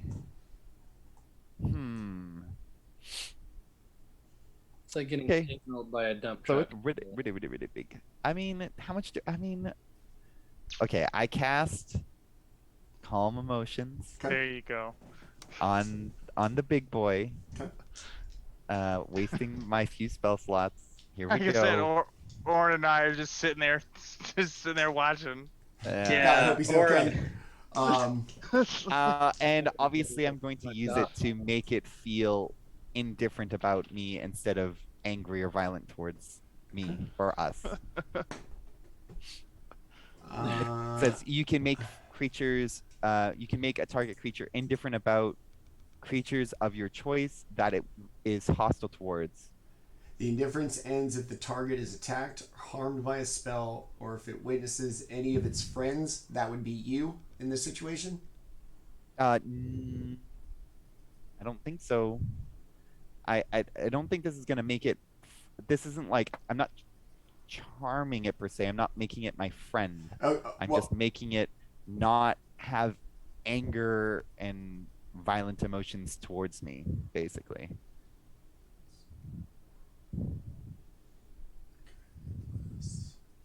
it lasts for 1 minute and it's concentration. Okay, Yeah. fine. It rolled a 13 on its save. Yeah. And- DC is 16. It goes from that kind of crouched, almost pouncing position, as much as something that makes a 15-foot square can crouch.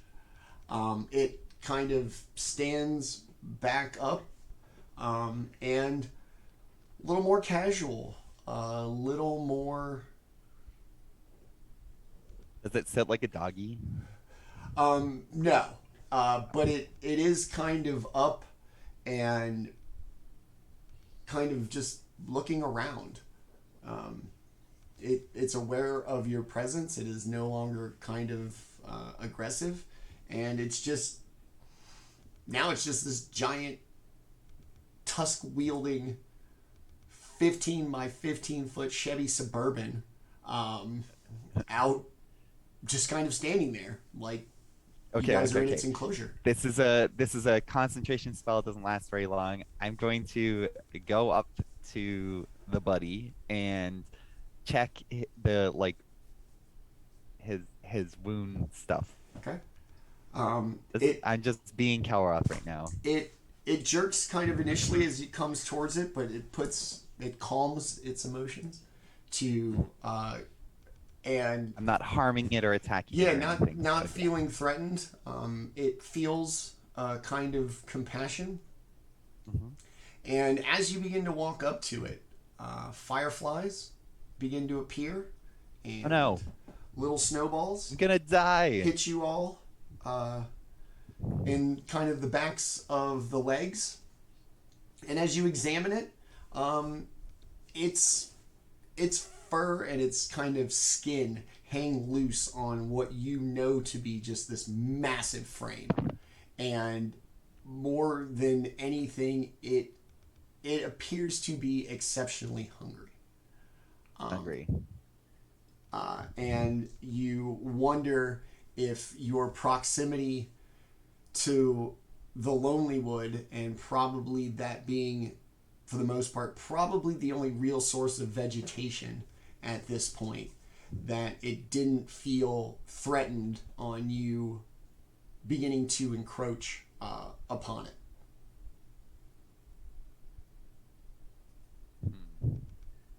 I'm gonna have like food supplies. I'm gonna take a bunch of like, I don't know, we'll say like it's just rations. I'll just say like I take a bunch of dried vegetables or whatever, some potatoes or whatever that's in my backpack, and I'm just gonna like make a little pile of yummies for the mammoth. It I'm playing Mammoth Simulator. it steps back from you, and from your kind of arm's length, and begins to use its trunk. Kind of starts getting kind of up in your hands and stuff as you dig through your pack.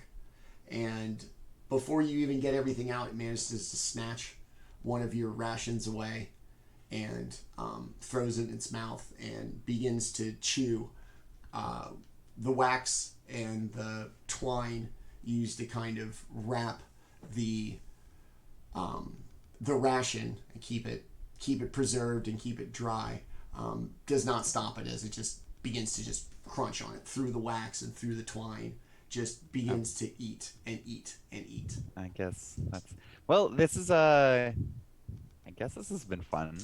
I wish I wish I was a druid and I could like maybe get a point in the right direction or something. Come on, buddy. I just made a you're friend, coming with us. and now I didn't, and now there's not. I've kind of reached the end of my. Okay. Just because I'll finish this off by. I'll just like, I don't know. I'll give him a cure wounds pat on the shoulder just in case, and then I'll just walk back to the other guys and be like, I guess we should just go. I don't know what I'm getting carried away. Okay. I heal it for. It seems a little less. 15 hit points. Ooh, very nice. I mean, that was my level 1, so. It seems a little less stiff in its movements, a little more fluid, a little more, kind of limber, and it gives, a happy little kind of as you take a step back. Baldr, Orryn, Kelroth, give me a perception check, please. Oh gee, oh my God, 27. I'm paying so much attention. You're finally Hey. starting to roll again. I did it. I did it. I got my head up for this one. Hold on. 22. Nice. Orryn? Yeah. Oh, I got a 12. Okay. Yeah, not the best. Yeah, Orryn missed this one. So as the mammoth gives its kind of courteous little couple notes on its horn,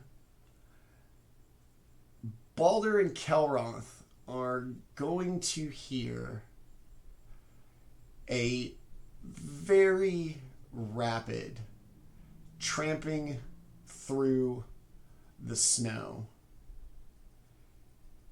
and a very familiar squawk or series of squawks. Squawk, squawk. And as you turn to your right, out of the darkness a very large and very white figure atop a very large bird with 3 other birds and a humanoid sitting atop a disc come like the U.S. cavalry in the old movies, just comes trampling out of the darkness, headed towards you. The birds making excited squawks as their superior perception in the climate. They've spotted you and they know who that you are, and they are making their damnedest effort to make it to you as quickly as possible. As your recently departed companion Jaatuuli rides atop his, and also in tow with Jaatuuli, your axe beaks, comes Valen Harple sitting on top of her disc. And what you notice is that, like most times, she seems exceptionally disinterested in what's going on around her. Book in her hand, cigarette in her mouth, just flipping through the pages. And as the birds get closer and the kind of thundering galloping of these large birds begins to become much more audible, your mammoth becomes spooked, rears back on his feet, and begins to kind of thrash his head about defensively, feeling that it has been ambushed. Going to need everybody to roll for initiative, please. And on that note, we will take our mid-show break. It is currently 8:41.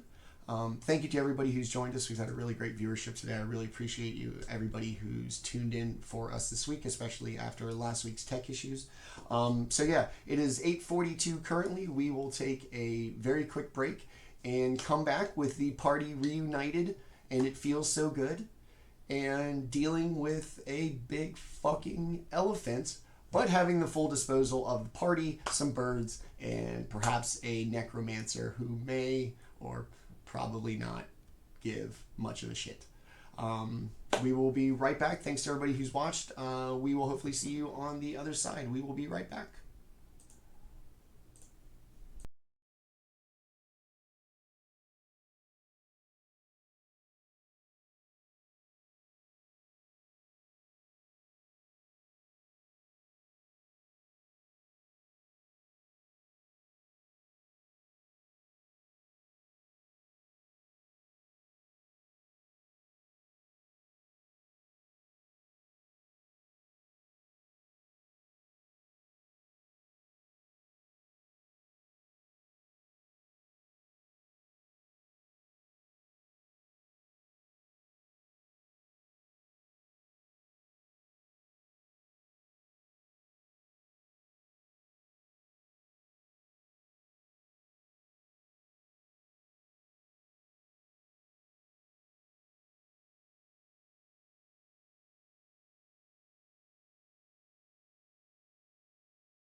All right, y'all. We are back from my little break. To everybody who stuck with us from the beginning of the show, thank you very much for watching tonight.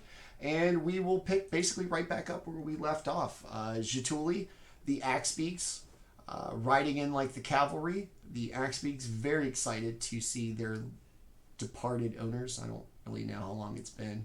A couple of days. And Falin Harple bringing up the rear in her kind of ever so southern Faerunian kind of leisurely pace. Spooking the mammoth, and everybody roll for initiative, please. Kitty clack. Let's go last. Oh, I'm not gonna go last. Ooh, confident. I like it. No, he I probably saw saw his. my roll. I saw Yeah. his roll. Okay. I rolled a 1 on the dice. Okay. I guess I should roll for the mammoth. Ugh. All right, Baldr. 20. 20. Nice. Kelroth not going last. I got a 15. Ooh. That's very unlike you. Very nice. Jaatuuli. 18. 18. Okay. Orryn. 3 total. Ooh. Good Lord. Yeah. You're gonna go. Tactical last is what that is. Yep. All right. Baldr. Jaatuuli. Kelroth. Mammoth. Orryn.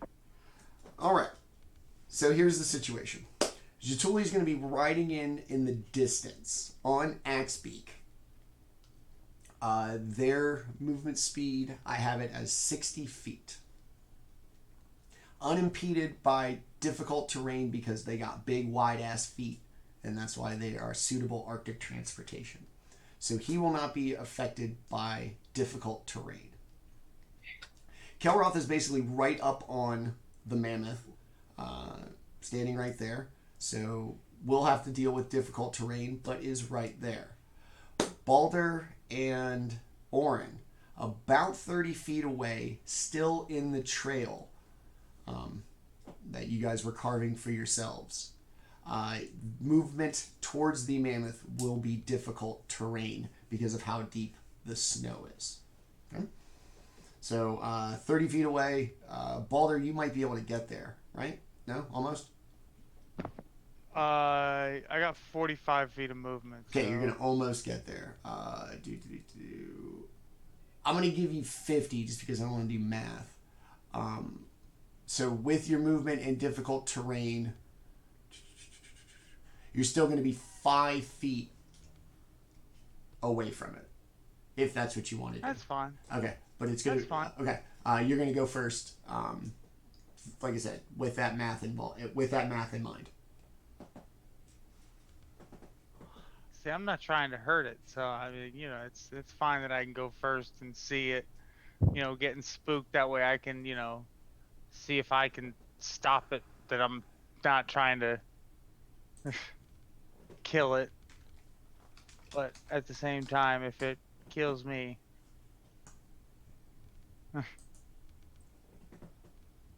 So are you just going to kind of hang out? yeah. Okay. All right. Jaatuuli, coming up fast, you see your friends.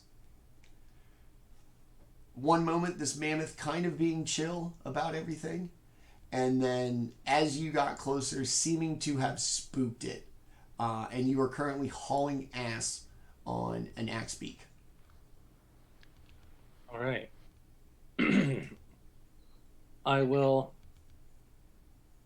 kind of steer the axe beak towards it Okay. and jump off the axe beak and land on the mammoth and start biting on it. What the fuck? Jesus. I'm raging, so I'm gonna Okay. reckless fight this motherfucker. All right, give me an athletics check so that you can actually make the flying leap Okay. Athletics check. 21. Okay. So you do manage to make your, almost John Carter-esque jump. You're gonna land like on kind of the back quarter of it. The kind of the non-kosher bit. Rear passenger side, we'll say. And you manage to grab on kind of both by fur and just by sheer reptilian lizard man power. Big claws help. Okay. Yeah, I guess give me a bite. All right. Out of context, D&D. Wow. It is a critical bite. Okay. Oh my god. This poor bastard elephant doesn't deserve Jaatuuli. But yet here we are. yeah, here we are. Yeah, here you come riding up, just jumping off, attacking something for no reason. You know what? It looked aggressive, and Jaatuuli is aggressive, so that's what happens. So, let me look at my actions. A critical bite heard. Sorry, I meant to open that in the break. So, 16 damage from the bite. Okay. And then I rip a hunk off and swallow it. And give myself an extra 3 hit points. As you take this critical bite out of, I guess, the ham. Ham? That's the ham. Okay. Out of the ham of this mammoth, it also is going to rear back onto its back 2 feet and give me another athletics check.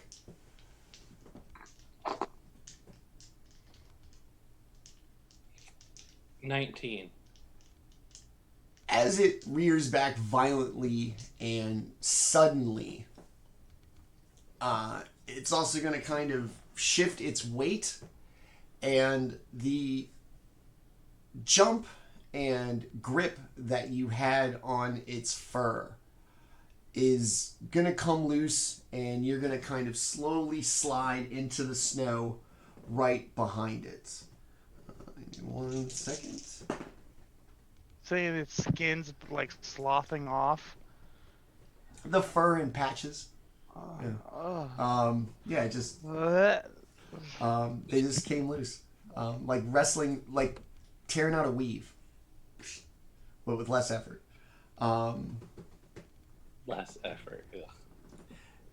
As it kind of rears back in pain and probably fucking surprise, it throws you off, rears around like to face you, and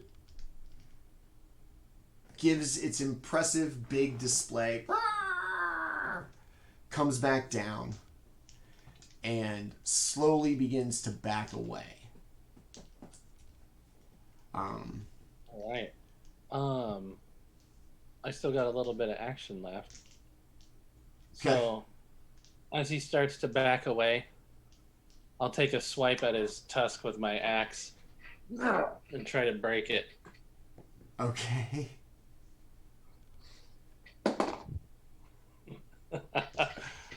21 to hit. Yes. I don't know the hit points of Recklessly as shit right now. of a tusk.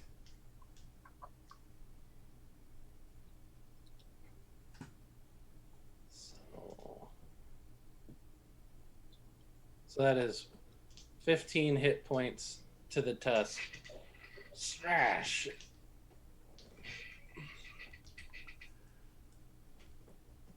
A tusk being a solid bone, Jaatuuli being as strong as he is, you are unable to snap it in the same way that hitting like a tree branch, you can kind of smash in on one side but not kind of cleave it clean through. but because of its firm attachment to, the mammoth's skull, it's like something large wrenched the tusk and just spun its head sideways. But because of where you are, when you hit it, the other one is going to swing behind you. Give me a dexterity saving throw, please. Alrighty. Luckily, I could see it coming. And that puts me at advantage. These are mine. There we go. Dex. So I'm at 18 dex save. You're gonna be able to duck down in time. It's still gonna kind of glance you like pretty hard across like the shoulder blades. 12. For succeeding on the save, you're gonna take 6 damage plus whatever the fuck you got going on. So what, 3? 3, yeah. Okay. You're gonna take 3 bludgeoning damage to the back as you clip it, and as its head kind of clears over your back, it definitely looks like it's ready to GTFO. It's not focused on anybody. It appears to be looking basically straight ahead out into clear space. It took away all my hit points I got for biting its arse. Sorry. I'm guessing. Sorry, buddy. Okay, that's what happened. Chaos Kelp, thanks for the follow, buddy. So it has spun its head completely around. It's not facing anybody. It's going to be, at this point, facing the northeast, because that's how much fucking thought I put into this. It's going to be facing the northeast. You got anything else? Nope, that's it. Okay. Kelroth. From your perspective, it has completely swung kind of around on you, where you were once, towards its head and its front driver's side shoulder. You are now facing the tail end of it as it has spun completely around and appears to want nothing more than to escape. Okay, so Jaatuli's doing his thing. Yes. And Baldr didn't do anything, just kind of observed. Hung back. And Orryn is in the area? Yes. Orryn he's on the trail. Orryn is tying his shoes right now. Oh, okay. Yeah, he forgot. Oh, and Vulin, or whatever, Vulin, where's she? Is she here too? She's bringing up the rear. Does she seem to like she's gonna do anything, or is she just kind of like being what we expect her to be? She's still got her face in the book. Like I said, Tensor's floating disc does not move as fast as an axe beak hauling ass. So, okay. So like how far away is she? She's probably about 60 to 100 feet. She's pretty far back there. Okay. Yeah, but don't take her speed and engagement as a testament to her opinion of the situation. Okay, all right. I'm just no, it's fine. I'm just going to position. I'm gonna like call out to Jaatuuli. I'm gonna be like, it just let it go. It wants to run away. It's just a beast. And like I'm kind of imploring to him, because I mean I did spend 2 spells on this thing, but also I'm aware that Jaatuuli doesn't like to listen when he starts biting things. But I'm still saying that out loud, and then I'm going to retreat from it. Okay. In the direction of like Orryn and Vulin, like just like back from whence you came. Yeah, and I'm gonna like dash as well. So I'm gonna spend 60 feet and just get away, because again, to me it doesn't look like it wants to fight, and I have no intentions of. So I'm just I'm running towards Orryn / Volan in that direction. Okay. Just With get your the group. dash and your with the penalty for difficult terrain, you'll make it back basically to Orryn, kind of on the trail that three of you were blazing through the snow before the mammoth kind of circled around on you. Okay. Dokie. So Kelroth's going to back off. That's my turn. Awesome. The Kelroth's going to back off. The mammoth is next, and it is going to kind of look around, spin its head ever so slightly, give Jaatuuli an intense look, a snort, and then it's going to take off. It is going to use its dash. Attack of opportunity. Hold on. I gotta find. Okay, there it goes.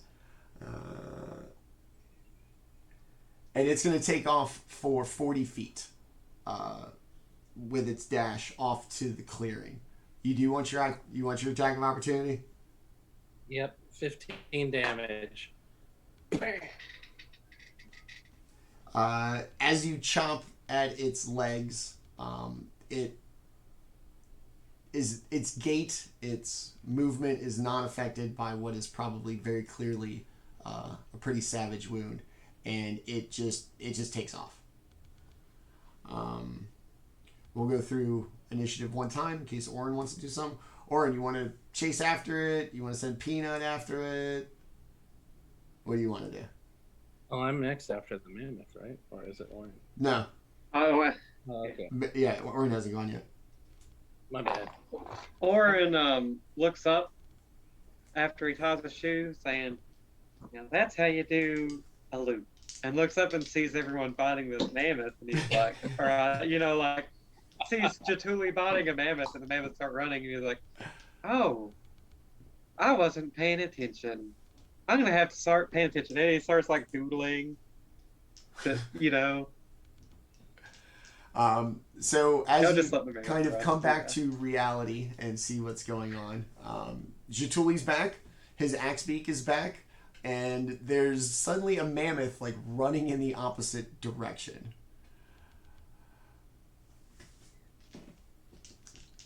Yeah. This is still for me, right? Yeah, you're just gonna. Okay, yeah. Orryn, Would you look at that? yeah. Orryn's just going to watch Jaatuuli chase down this mammoth, and he's gonna cheer Jaatuuli on. He's gonna be like, "Go, Jaatuuli, you got it."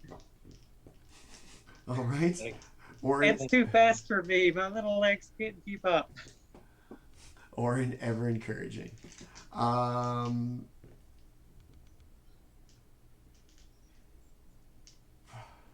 I'm gonna kill this Manny. Just accept it. I'm pretty sure it can outrun you. I don't know. I can dash as a free action or as a bonus action because I'm It's an not eagle barbarian. It's Well, not. I can also impede you now. Like, it's not affected by before. difficult Like, I terrain. didn't take an action because like I wasn't Yeah. going to attack the mammoth. I will stop the mammoth from being attacked now. You're getting in the way of my. Now that apparently one of my party members is a savage beast. Yeah. Have you ever seen those stress balls that you like roll around in your hand? That's what this is. I don't. Yeah, no, I don't. This is a stress ball. Very upset. At this point, as the mammoth kind of takes off, Valin kind of makes her way up, looks at everybody. Why, I see that the Arcane Brotherhood Icewind Dale chapter is all present and accounted for. It is very good to see you all. My most sincere apologies for that little, shall we say, disagreement that we may have had prior. I'd hoped that my letter would have explained it all, but I imagine without much context, it's probably quite jarring, and for that I am quite sorry. I don't want anything to ever make us no longer friends. So, as I offer to your lizard brother here, I suggest we let bygones be bygones, and we continue on with our mission. Water under the bridge, if you will. It's all right, Dylan. We forgive you. This is very, We understand we're. What? this is like Kate Sith. Like, you have to forgive me, because if you don't, I'll ruin your life. So why not just move on? Well, Orryn is kind of trusting of people anyway, so Orryn is pretty quick to forgive. All right. She kind of gives Orryn a polite little nod. Why, thank you. I appreciate you. Like how Go. how close are we all just standing together talking? She's basically kind Did we of. all meet up or? She's slowly made her way on the disc to everybody.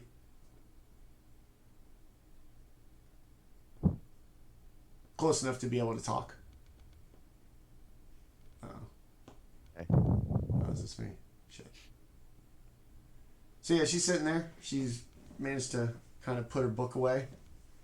Still chiefing on her little cigar. I'm afraid that we must, how shall I say, make haste to the northeast and head to the glacier so that we may, and she touches the breast pocket on her coat, so that we may use this prayer to gather this artifact and we can finally rid this land of this curse. I can pay you what I was promised, and I can rightfully gain my place on the council of the Brotherhood. What say you that we become traveling companions once again, brave the tundra of Icewind Dale, and make henceforth to the glacier to free this land?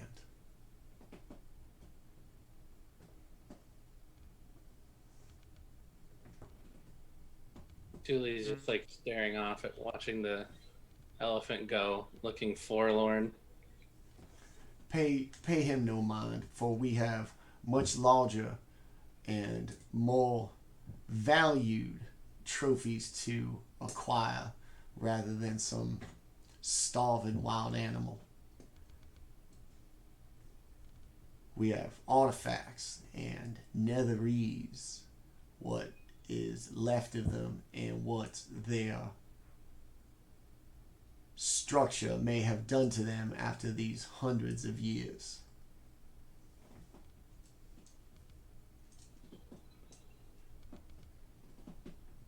Are we to be traveling companions once again? Shall we make way to the northeast towards this glacier? I guess. You're not still cross with me about that time before, are you? I've said I'm quite sorry, but I needed to get the flaming fist off my back, and your temporary detainment was a small price to pay for this book and everything that we need. You see, I always knew you would free yourselves or not allow yourselves to be captured, and yet here we are, my faith reinforced by our current situation.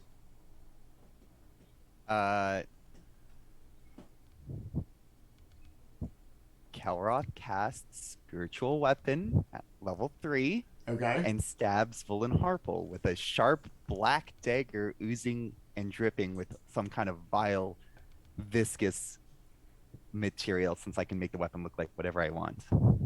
Okay. Is that a saving or an attack roll? It's an attack roll. Wow. Okay. Holy shit. Long con. Jaatuuli's just like, Okay. Yeah, make your attack roll. Wow. Okay. It's 26 to hit. Yeah. Okay.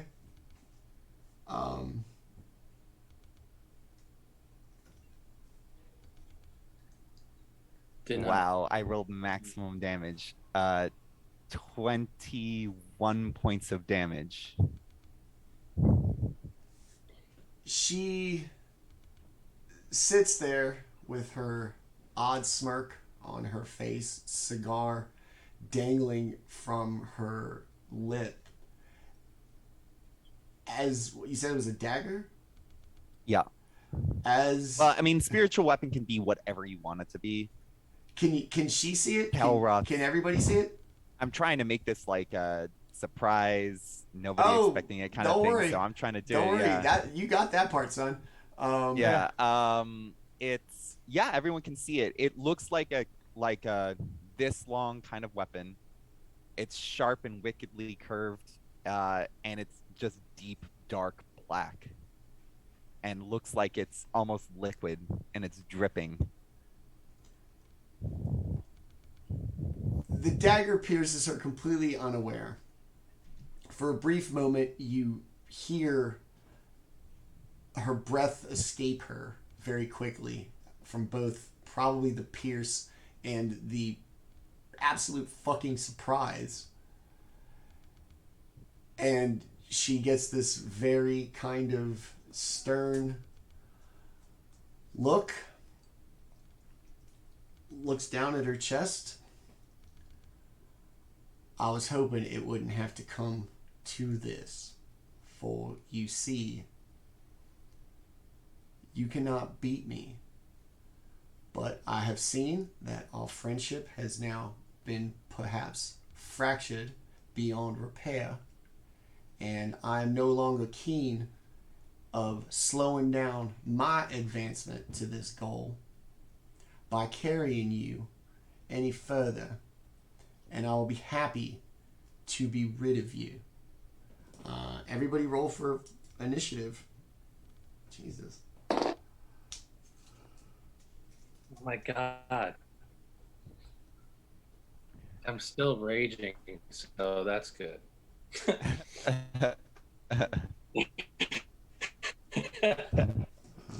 a little nervous. Shitting nervous right Yeah. I have a funny feeling in my stomach, but Kelroth doesn't. Yeah, and so even if we take her out, we're probably gonna have to fight you as well, because whatever the Won't you have to see? yeah. All right, Baldr, what'd you get? Hold on. I'm shocked, bro. Yeah. That's a 9 for Baldr. Ooh, Kelroth, how bad do you 15. want? Ooh, what's this bad, buddy? Jaatuuli. 16. Jaatuuli, what's your dex? Higher than 14? Yeah. Oh no, it's a +2. So let me double check. Yeah, I have a 15 dex. Okay. So you'll go before Valen. Orryn. 15. 15. Wow. Okay. Hold on. I literally don't have space for this because out of all the things I did not plan for, this is pretty much the fucking top of it.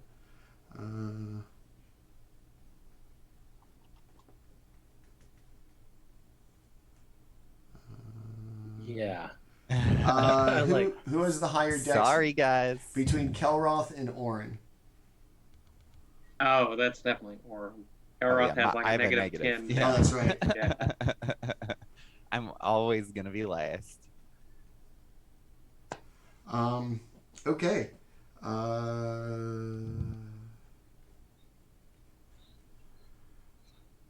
So, Valen Harple, freshly stabbed. Where'd you stab her? Yeah, you said the chest, so Okay. that's fine. stabbed in the chest, kind of goes from this kind of frail woman to this suddenly imposing, apparently very powerful wizard as Tensor's floating disc disappears from underneath her, and she stands up at this kind of exaggerated posture. Jaatuuli, what do you want to do, buddy? Jaatuuli looks over at Kelroth and he's like, "We will talk about this," and runs straight forward and Goldberg spears and attempts to muscle her down and pin her. I don't think that's going to be a problem. By the way, when you look over at me, my eyes are pitch black, and I don't even acknowledge or recognize you. That is so creepy. So I'm at a 22 strength. 10. All right. Well, spear, and she's on the ground. Okay. And then I'll follow up with a little bitey, All right. which I should have advantage on. So 16. Maybe she's like a lich and she has a phylactery or something. 16 does hit. All right.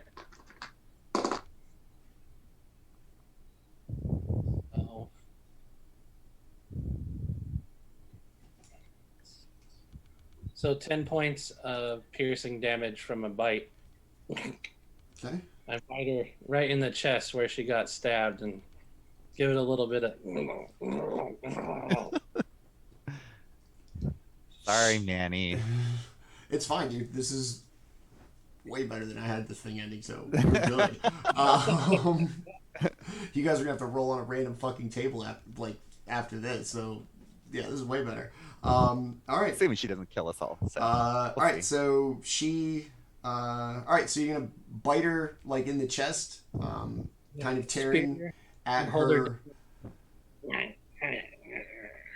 leather and fur winter coat.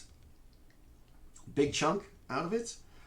It is going to be Valin's turn. As Jaatuuli, you kind of lay on top of her. You're going to hear her begin to mumble something in an indecipherable language. And Shamalama.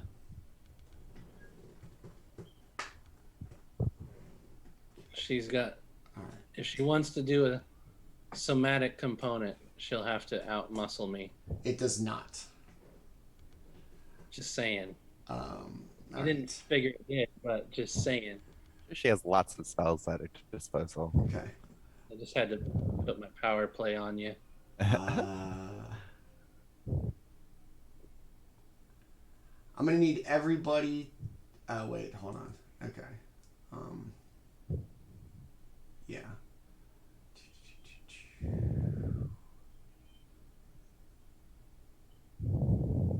Okay. Hold on. 1, 2, 3, 4, 5. We're so dead.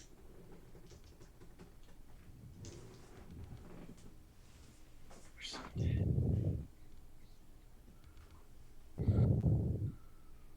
So, Landon, what's your next character gonna be? That's a good question. That is a good question. Honestly, I was thinking that if something happened to Orryn, maybe Sindri could become. Could show up and be like, Orryn, what the hell? Yeah, he's similar to Orryn though, in that he would probably. I mean, it'd be obviously sad, but if Orryn was still alive, he would definitely be teasing and stuff. They have a very like, what is it, frenemies kind of relationship, a nemesis. But Hold on, I'm almost done. I don't think Orryn's gonna die. I have a plan. Oh, wait a minute. Oh, wait. Hold on. I love you, I'll Julie. just add it next time, I guess. Take me with you. I love you, Julie.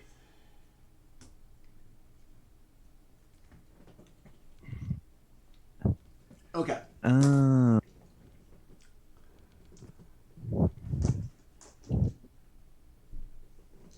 Jaatuli's gonna hear Valin mumble something under her breath, and the next minute, almost instantaneously, she's gonna go from hearing her mumble to him falling to the snow as Valin is no longer there. She is standing up about 5 feet away, and there is this significant smell of ozone in the air. Her fingertips glow with a blue light as it recedes into her fingertips, and before everybody realizes it, they've all taken 49 lightning damage as she cast Time Stomp and then 2 blasts of Cone of Cold on everybody.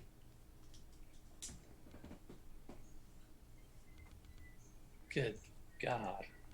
And you all failed your saving throws because you were frozen. And she stands there with this smirk on her face, cigar still kind of dangling from her mouth.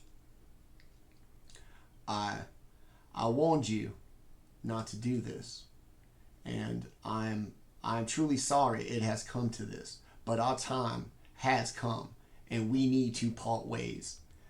This artifact needs to be found, and I'll be damned if I'm going to have to drag you kicking and screaming to the greatest discovery ever to be made as hangers-on, barely contributing.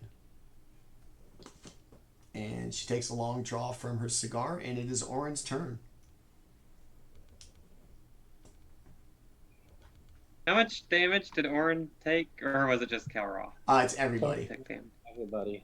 How much damage did Orryn take? 43? 43. Alright, so the first thing Orryn's gotta do is say to her, Kelroth is possessed. If we knock him out, would you spare his life? I'm tired of carrying you. This task has gone on way too long. I could have had this book and already been to the glacier, and instead I have gone and rescued you, and I will be delayed no longer. So that's a no. Then die. Well, that was my whole plan on what to do. So,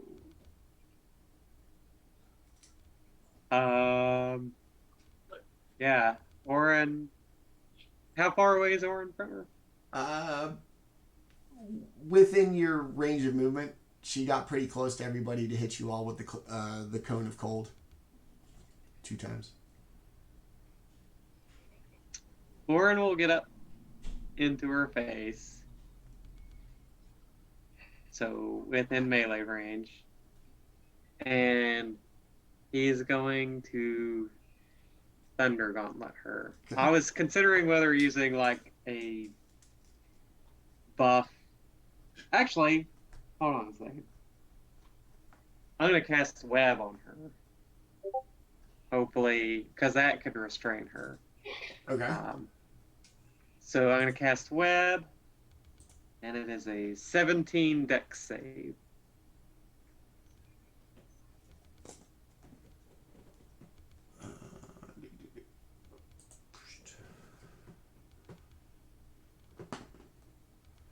She is going to fail with an 11. Yes. So she will be restrained. The web is surrounding her. So, we can't really get into melee range because we'll be in the web as well. But I do have her restrained where she stands. since it's a 20-foot, then I guess there's like that 1 5-foot space, or 10, maybe 10 feet from her is filled with webs. Okay. So that'll be Orryn's turn, but the his homunculus servant will attack. Okay. Oh, and that's a nat 20. All right. Peanut. So yes, it deals. Unfortunately, it's a D4, so it's a 9 force damage Okay. from a critical hit. Yeah, That's The hell of that. it stung her. All right. Yeah, that's it. Okay. Orryn. Kelroth. It's your turn. She's taken a tackle, a stab, at your doing. I'm still kind of processing this. What do you want to do? What is? The spiritual weapon remains. Yep. I'll use. Let's see. Where is it? I will use Channel Divinity and everyone's missing a bunch of hit points, so this is one of the dumb things about this feature is like figuring out the math every single time. Yeah, it's just a bit of manual labor. At what's everyone's half, and then up to that. I imagine at this point, the spell should literally just heal. It's such a weird caveat. What's your pool? 40. So I'm probably going to be able to top up most of everyone. Jaatuuli's probably not at half, so. 10 points will get me to half. I'm actually 5 at, points for me. Hold on one second. I believe. Let me double check.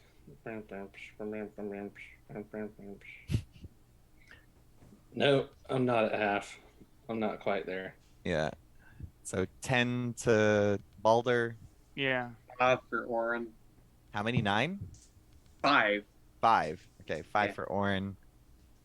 And it looks like 5 for me too. Not much, because of weird rolls. And then I'm going to attack her again, because I can do that as a bonus action now that I have Spiritual Weapon out. Okay.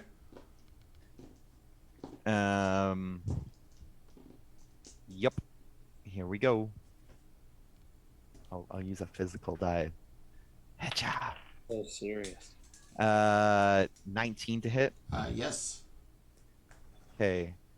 Last time I forgot to add one of the clerical features that I have that makes me do more damage. So I'm just going to add it to this roll. Okay. If that's okay. Yeah, basically we're just going to be back on track now. Yeah. Okay. Yeah. So I'm just going to add it to this roll. But on each of my turns, if I make a weapon attack, which my spiritual weapon is a weapon, I can add an extra 1d8 radiant damage. So I'm just going to add 2d8 on top of it. All right. So that is 19 points of damage. Wow. Oh, actually, I'll just do it just because, but she's restrained, so I have advantage on the attack, so maybe I'll get a critical. Just in I don't case. know. She's not. Oh, yeah, No. she is. She's restrained by the web. Yeah. No, I didn't. I rolled 1 lower, so Okay. whatever. There we go. That's my turn. That's it. Wow. Okay. All right, Baldr. Valen I don't know what you've done to Volin. I'm just gonna. If she's gonna kill us, she's gonna kill us. We'll see what happens. is restrained by web. Has taken a pretty respectable beating. What do you want to do? Make you bring in a new, maybe a nicer person to lead us through this journey, huh? Well, I guess Baldr's done trying to be nice. Baldr tried to be you did get nice. blasted in the face. Yeah, I tried to be nice, and then she wanted to, do 40 points of damage. So it's, as they say, it's clobbering time. Oh, do the Um, clobbers.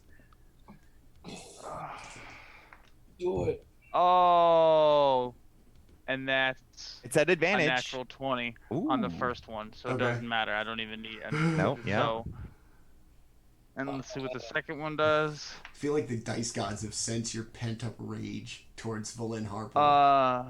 And that's dirty 20. She wants forgiveness. towards There is that, no forgiveness so- in Kelroth's heart, Yeah. not for what she's done to us. Okay. So I will not be used. You're like my new cryo vein, dude. All right.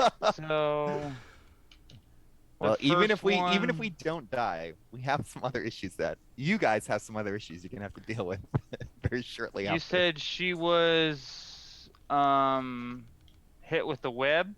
Yes. Yeah, so Yep. so attack so rolls attacks against are her an have advantage. Okay. She can't move and she can't make reactions, I think. And disadvantage, Disadvantage on dex dex saving throws. throws. Yeah. Yeah. So can't move, and she attacks at disadvantage though she's spellcaster. So she's just gonna cast spells anyways. So not gonna make a difference. Yeah, I mean, but if she's going to teleport or something, I don't know if to do too much. But that wastes one of her actions. So True. And All right. Are we well, high enough level? Let's go. I'm basically gonna like center myself on the first attack, and I need her to make a strength saving throw for me. okay. Ooh, maybe. Straight up 19. Oh yeah, all right. So she'll save on the extra part, but she's still taking. So let's see. what was the extra part? Some kind of strength saving throw. Yeah, one of so I've used one of my martial disciplines on her, and she basically is just gonna take a little bit of extra damage. She could have been like, I was gonna just basically try to like anime like force punch her, so where like like the ground like crumples up and she goes like down like further into the ground, Cool. like one of those And would this be for the crit where you would deal like double damage? Well, it's on the crit. It's on the crit. It's basically just another thing. I spent a key point to add on to the attack. I'm gonna use Lucky to make her reroll that. Actually, I guess I get to roll the d20, and then I get to choose if she takes my 20 or your 20. You lucky son of a bitch. I rolled a 17. Ah, that was probably the same or higher. So no, that's hold her on. strength is. There's 0 modifiers, so the 17 save. It's just That's what I'm Okay. double checking, seeing what it is right now. That's one of my Um, lucky points. could be 18 Yeah. or it could be 16. Well, it's a 17, so Okay, still that's not, yeah. not good So enough. she Oh well. saves. So either way, she's still taking a little bit of I damage. would imagine so. So let's see, 13 plus 6, 12. So 25, and then I'm going to roll some more. Woo. Okay, so. Damn. Oh, nice. Fuck yeah. I feel so confident and so scared at the same time.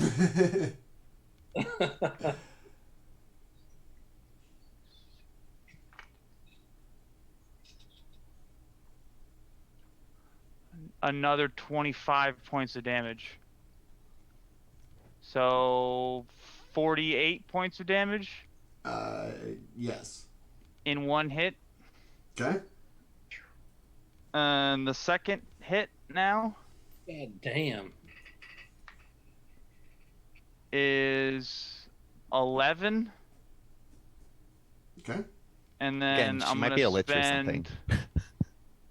spend key point and some 2 more crazy. times. So a 19 plus 27 to hit. Yes. Okay. And a 14 to hit. The 14 does not. Ah, womp womp. And That was another at 10 advantage, right? Oh no, it wasn't at advantage. She's still restrained. She's all webbed. She's sticky and Oh, gross. nice. So 26 to hit. Yes. She only All got right. mage armor. 15 is what you missed. So Oh. 10. So 20 more points of damage. Woo! Okay. Alright, Kelroth. Damn, Baldr. You got anything else? No, like I said, I basically you just kind of like see me just like you basically like all my like energy and ki started like flowing around me, and then you just see me just like punch. You just see me punch her, and like as I described earlier, you just see like the rocks like shatter up around her as she goes like pressing into the ground a little bit more. Is this your like Super Saiyan moment? Basically. Alright. So, Valin Harple, for all of her arrogance and know-it-alledness, sure, has taken a severe beating. She stands there raspy, broken-boned, bleeding from a large, exposed, now pretty gaping wound in her chest from the spiritual weapon attacks. She stands there defiantly, cigarette hanging out of her mouth. And to think that I could already be done and the hero of Icewind Dale were it not for you trifling, pitiful amateurs. Could speak, I would say, then why didn't you? But I can't right now. Alright. Because I'm not there. Jaatuuli. Your turn. All right. Jaatuuli moves up to her.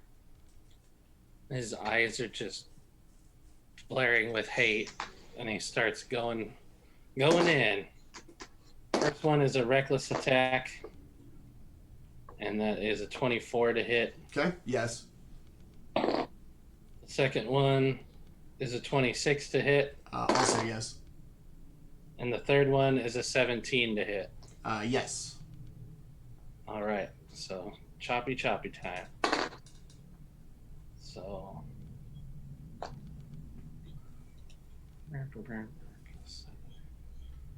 11 from the first one, Okay.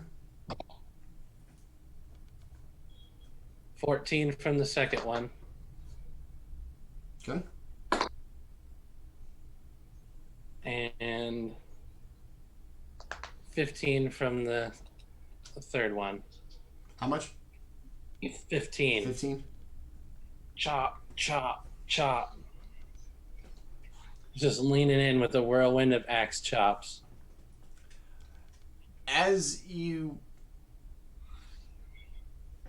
physically pierce her, Baldr's punching her, Kelroth's using a magical weapon. As you feel that her flesh is spongy and has like a kind of give to it,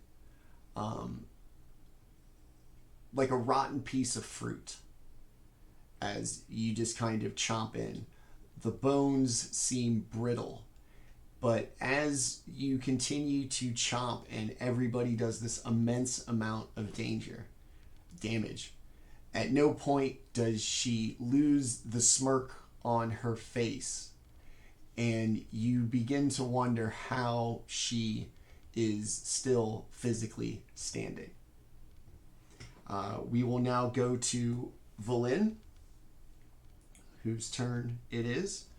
She, while webbed and battered and beaten, bruised, stabbed, pretty much everything. Stupid little smirk, cigar hanging out of her mouth. She mumbles a little something, cigar kind of bounces as she talks. And within an instant, she's out of the web. It just kind of collapses onto the ground where her figure used to be. And a moment later, 10 feet away, she pops right back into existence, having teleported from one space to another. Now, as you can clearly see, I still don't believe this will end well for you, might I suggest that we now allow bygones to be bygones, and we continue on our set forth mission that you have proven to be everything that I thought you would be. Why would I partner with you in the first place if you were just some amateurs? And this was nothing but your final test. What do you say? We get this arcane brotherhood back together. We make this journey, and we rid this place of this curse. What do you say? I mean, I think my turn's after hers. Or no, it's after somebody else's, right? Orryn is next. Okay. Jaatuuli.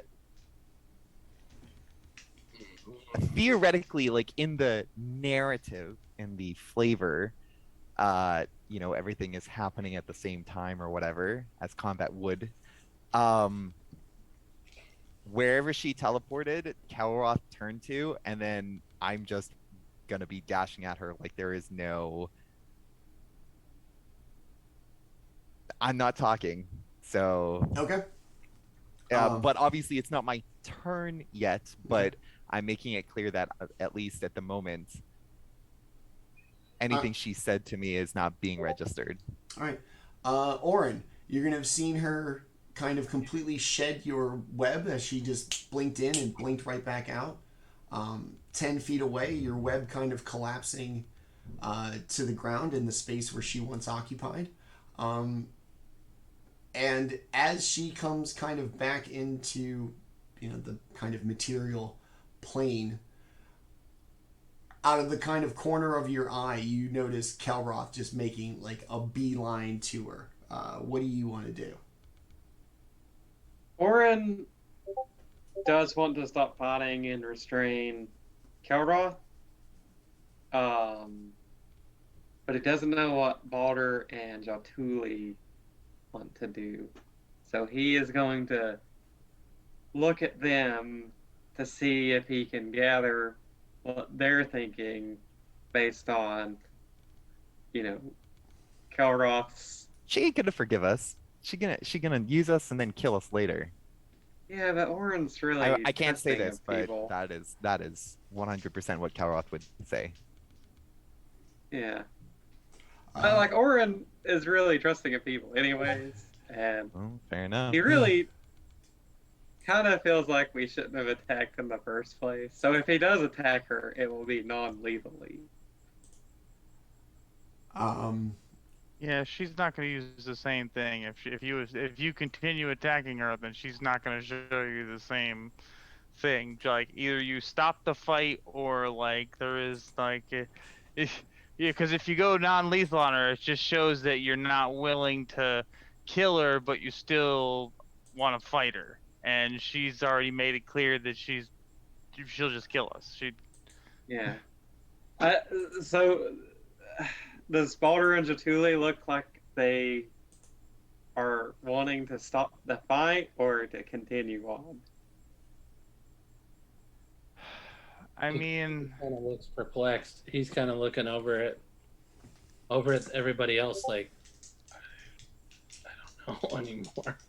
Baldr wasn't planning on fighting anything today. I mean, I'll tell you that. Oh, wait, I got an idea. How far away is she from Kelroth? From However far she teleported, because I haven't moved yet. Yeah, 10. She's the teleport only works for 10 feet. Oh, so she's like. So Orryn will use web again to try to get both of them in the web. All right, it's a DC 17 dex save. So Kelroth has a very small chance of getting it. But Wait, what's Orryn happening? will yell. Orryn is You're casting basically web gonna to get like webbed together. Yeah. Oh boy.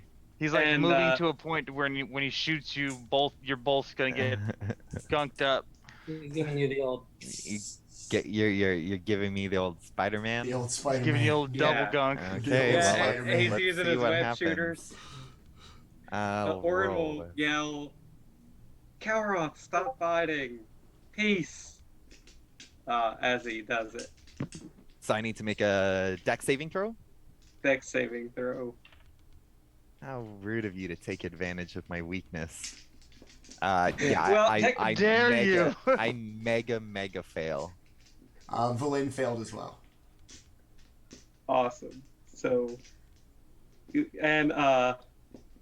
Orryn will say, "Please stop pouting. We will take care of Kelroth.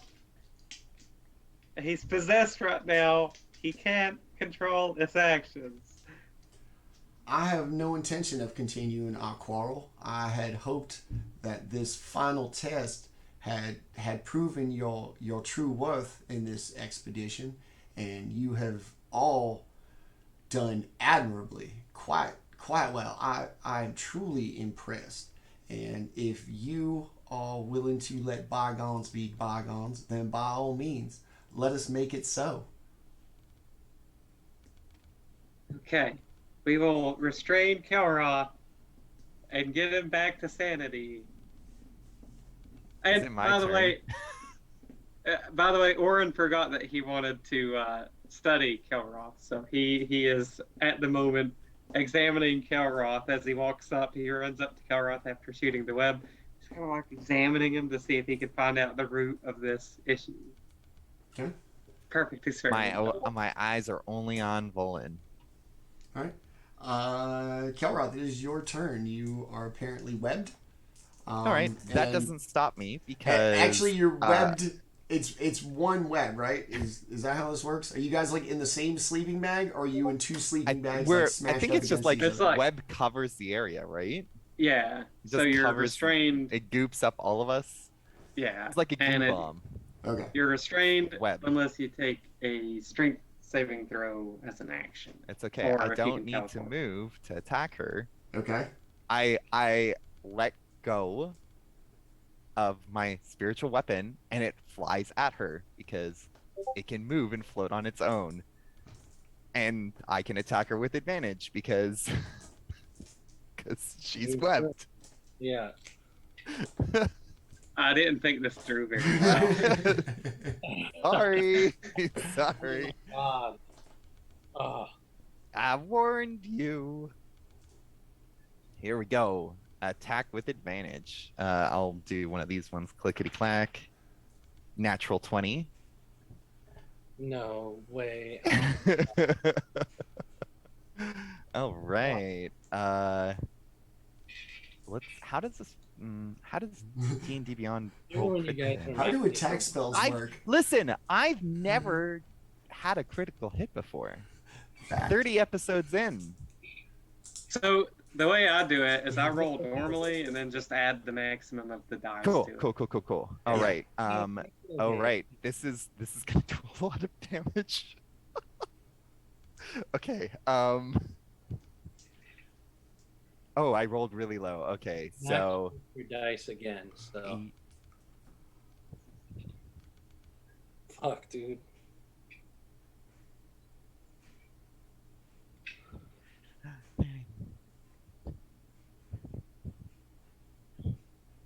uh, 36 points of damage. 9 of that is, nine of that is radiant. All the rest is force. Okay.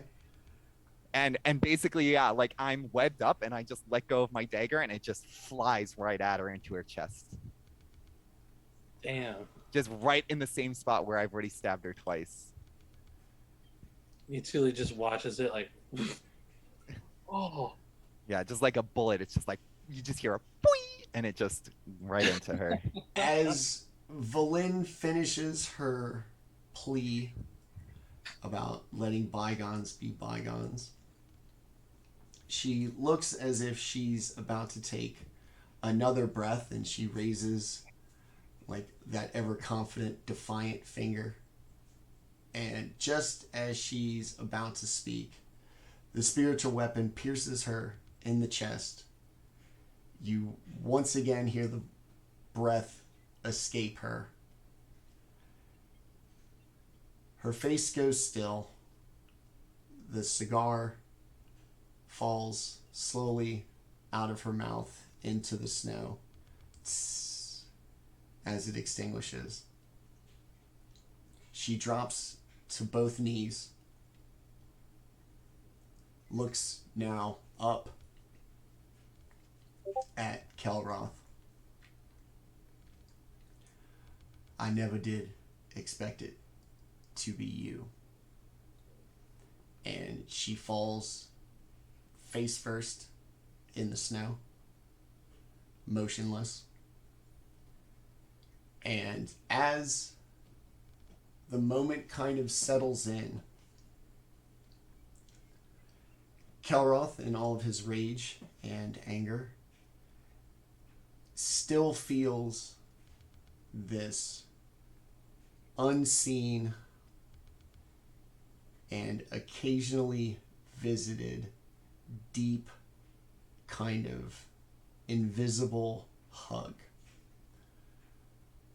This one deeper and warmer and longer than anyone he's ever received. It is so relaxing and so cathartic. That time stops. The sounds all around of the tundra and everything just goes silent. And all he knows, feels, and experiences is this enormous, warm, full body hug. And that's where we're going to end it for tonight. Oh, brutal. Brutal. I did it. I told her a long time ago I'd get her. Just so I don't forget, I'm going to assume that you guys are going to loot the body, right? I'm going to cut her head off. We can Okay, we can deal with that. Let me just get to what she has on her, okay? Okay. We probably loot her Baldr body, took a but- serious offense to 2 spell books. I use those. Maybe Orryn. The Professor Orb Oh, that's going to be useful. Keep that. and a very detailed map of the north part of Icewind Dale. Easily recognizable to Jaatuuli as the kind of destination on the map, being just slightly east of the mountain pass up to his village.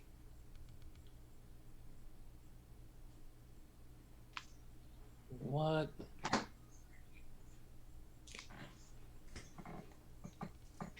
Oh, fuck.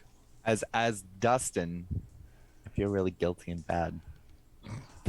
I still don't know. I didn't have to like double like doubt you. Be like, really, this is when you're gonna break it. I mean, I'd recently had a conversation with my god. I was like, regardless of who or what, what's written, Kelroth views her as evil. She's a liar. She betrayed us, and that anger consumed him. You damn sure waited a while to fucking I mean, kill somebody. it's a dude. I'm gonna say this: like losing your virginity, you did not waste it. You absolutely waited for the right one and a very special moment. Like, I need a cigarette right now. I felt like I not had gonna to lie. warm up my dice. I was like, am I gonna get a natural 20? And I was like, oh man. I literally, I've been thinking about it for quite a while, Dustin. Like, how is Kelroth is already angry at her all the time, Like, he pushes her buttons, she's using us, she thinks she's better than us, and it just ticks all the boxes of things that like go against everything he believes in. I was just like, if we're all together and, she's going to be like, oh, whatever, it's just going to tick something and he's going to snap. And that's exactly what she did. So Oh, well. He knew he would lose himself, but he made the conscious choice to make that first attack. All right. So okay. Yeah. Seriously. Wow. That was pretty fucking awesome. I'm not gonna lie. All sweaty and everything. Yeah. Like I need like I might even need like a drink, like a little finger of scotch. Oh, I to feel take the bad. I didn't want to. Hey, man. Important, good character. You never know. And now you'll never know. Good. All right. So yeah, 30th episode. I never would have seen that coming. Like I said, you guys had one more dice roll on a random table, and it was basically just going to be what little random thing were you going to run into next once the party was all back together. Okay, so yeah, that thing was Bull and Harpole. All right, so let us go around, and after this quite intense session where the party reunited against a common enemy, taking this Dungeon Master very much by surprise, you've met the amazing characters and surprising characters in tonight's case. Let's meet the fantastic people behind them, and we already know who's going to close out the show, so you can hang out. Let's start up top with who we used to believe was the angriest and most impulsive member of the group, who jumped on a mammoth and bit his ass, which would have been the craziest shit, except for we know what. Jaatuuli, tell us about Tenta. I am the newly humbled Tenta, and I'm 38. I love wrestling and all forms of fighting and metal, and I'm married to a wonderful lady. I got 2 amazing cats, and these guys are all my friend, and I'm proud to be here and glad to be amongst them. Thanks, buddy. Orryn, who missed the mammoth biting, but was, trying to be the voice of reason. Everybody kind of shifted roles here. You're trying to be Kelroth and keep everything together after missing the mammoth ass biting. Tell us about Landon.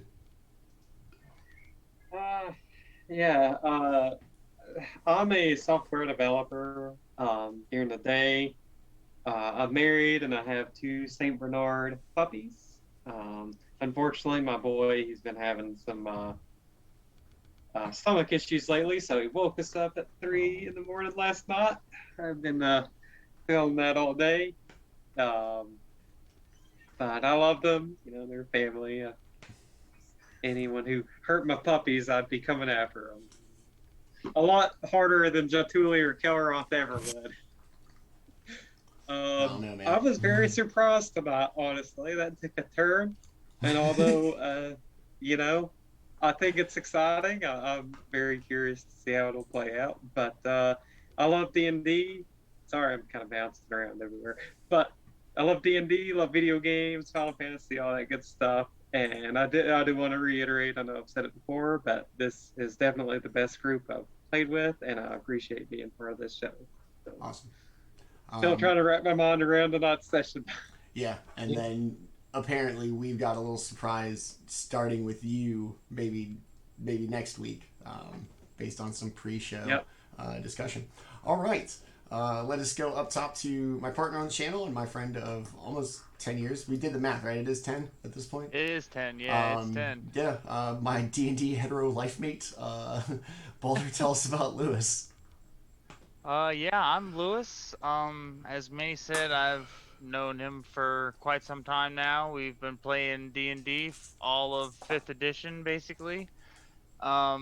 And yeah, love hanging out here on the channel with everybody. Definitely learning some more about everybody's character. Definitely giving me a more introspective into everybody. So, yeah, having a fucking blast. And tonight definitely kept me guessing. So that was a good one. I liked it. Yeah. All right. We're gonna actually. I'm gonna go next, and then we'll close it out with the kind of man of the hour. Real quick, I'm Manny. I've been your host and Dungeon Master. To everybody who watched tonight, thank you so much. Absolutely to my players. For somebody who set out to do an episode about it being random and letting the dice determine what was going to happen with random tables. You guys absolutely just blew me out of the water, which is a testament to you as players and kind of investment in this game and everything. And I cannot thank you enough. Very rarely do I come away as the exceptionally shocked one, and so I'm going to take that for what it's worth. So we'll finish off with our kind of surprise MVP of the episode. We will plug tomorrow's show, and then we will get out of here because I need probably a drink. Kelroth. So, today's the day, 30th episode. Thanks for picking a nice round number for that. That's easy to remember. It satisfies my OCD. Could not be 31. Stupid prime number. Fuck you. That would have been awful. Take this time to kind of give us either just the regular outro, or if you got kind of some insight beyond what you've already given us towards your kind of big decision as the 30 episode pacifist. I'll meta some of it. Since the beginning of campaign, when I've been able to cast Spiritual Weapon, which is a 2nd level spell, I have always kept one spell slot available to cast Spiritual Weapon in case I ever decided to attack somebody. So every time I've said like, oh, I'm out of spells, I actually always had one spell slot, because Kelroth deep down still knows that there's violence in his heart and he can't really quite get rid of it. So even though he knew he could help in a certain case or heal somebody, he wouldn't, because he always held on to that spiritual weapon. Orryn's taking his spell refueling ring back. I just see Orryn like walk over and just like strip his finger. Just give me this. Obviously, that was the most like impulsive thing Kelroth has done. He probably isn't aware / didn't think about the consequences, both emotionally and for the rest of the party, or even just trying to save Icewind Dale. So we'll see how he responds when he collects himself, if he does. Otherwise, it's part of the fun of like playing this sort of unusual character. I've spent so long not fighting and doing combat, so it's kind of interesting, fun to expose my character to it.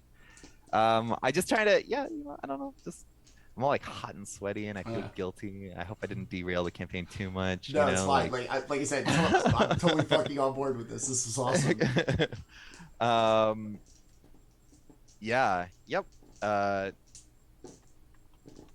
If Kelroth dies or has to be put down, Manny, we can talk about. What are you, old yeller? I don't know. I don't know what's gonna happen. I mean, we ended on a cliffhanger, so. I mean, I yeet my own brother off a cliff. Yep. So, Yep. you know, I wouldn't put it past you guys. I mean, in the end, just survival. But yes, that was cool. It was a cool moment. I liked it. Yeah. I felt it. I will say this. Even if I do, like, Kelroth is just gonna feel guilt for not actually knowing if we could kill her or anything, and potentially having put all of you guys at risk. So. Yep, he's gonna be an emotional bag when he comes back. I'm Dustin. I play the Dungeons and Dragons. I like Dungeons and Dragons for moments like this, and we'll see. We'll see. All right.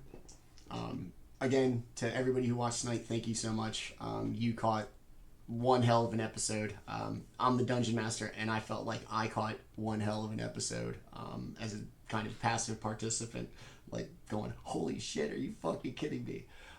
So as always, thank you to our amazing and still after 30 episodes, surprising, that's how you keep relationships working, for just an absolute banger of an episode. You guys are great. Tomorrow, I was like, I don't even know how to promo tomorrow. So tomorrow night, 7 p.m. Eastern Time, we are beginning our season finale to our Wednesday show, One Shot Wednesdays, with the beginning of part 1 of 4 of Assault on Mount Celestia, with the basic tagline, would you turn down the opportunity to become a god? So tune in tomorrow, 7 o'clock Eastern Time, for part 1 of the part of the show that'll be life and war are the domains. See high level play, some real kind of metaphysical thought process stuff about what it means to be a god and what God's absences also mean. I was really hyped for this. Now, if not, tune back in here next Tuesday where we kind of deal with this whole thing of Kelroth losing his pacifism, killing Villain Harple, kind of a thing. And yeah, so I'm kind of turned around. So everybody have a great night. Thank you so much for watching. We'll see you either tomorrow night or right back here next Tuesday night for Twilight Malediction, a Rime of the Frostmaiden campaign. Until then, everybody take it easy. I need a drink. And we're out. Bye.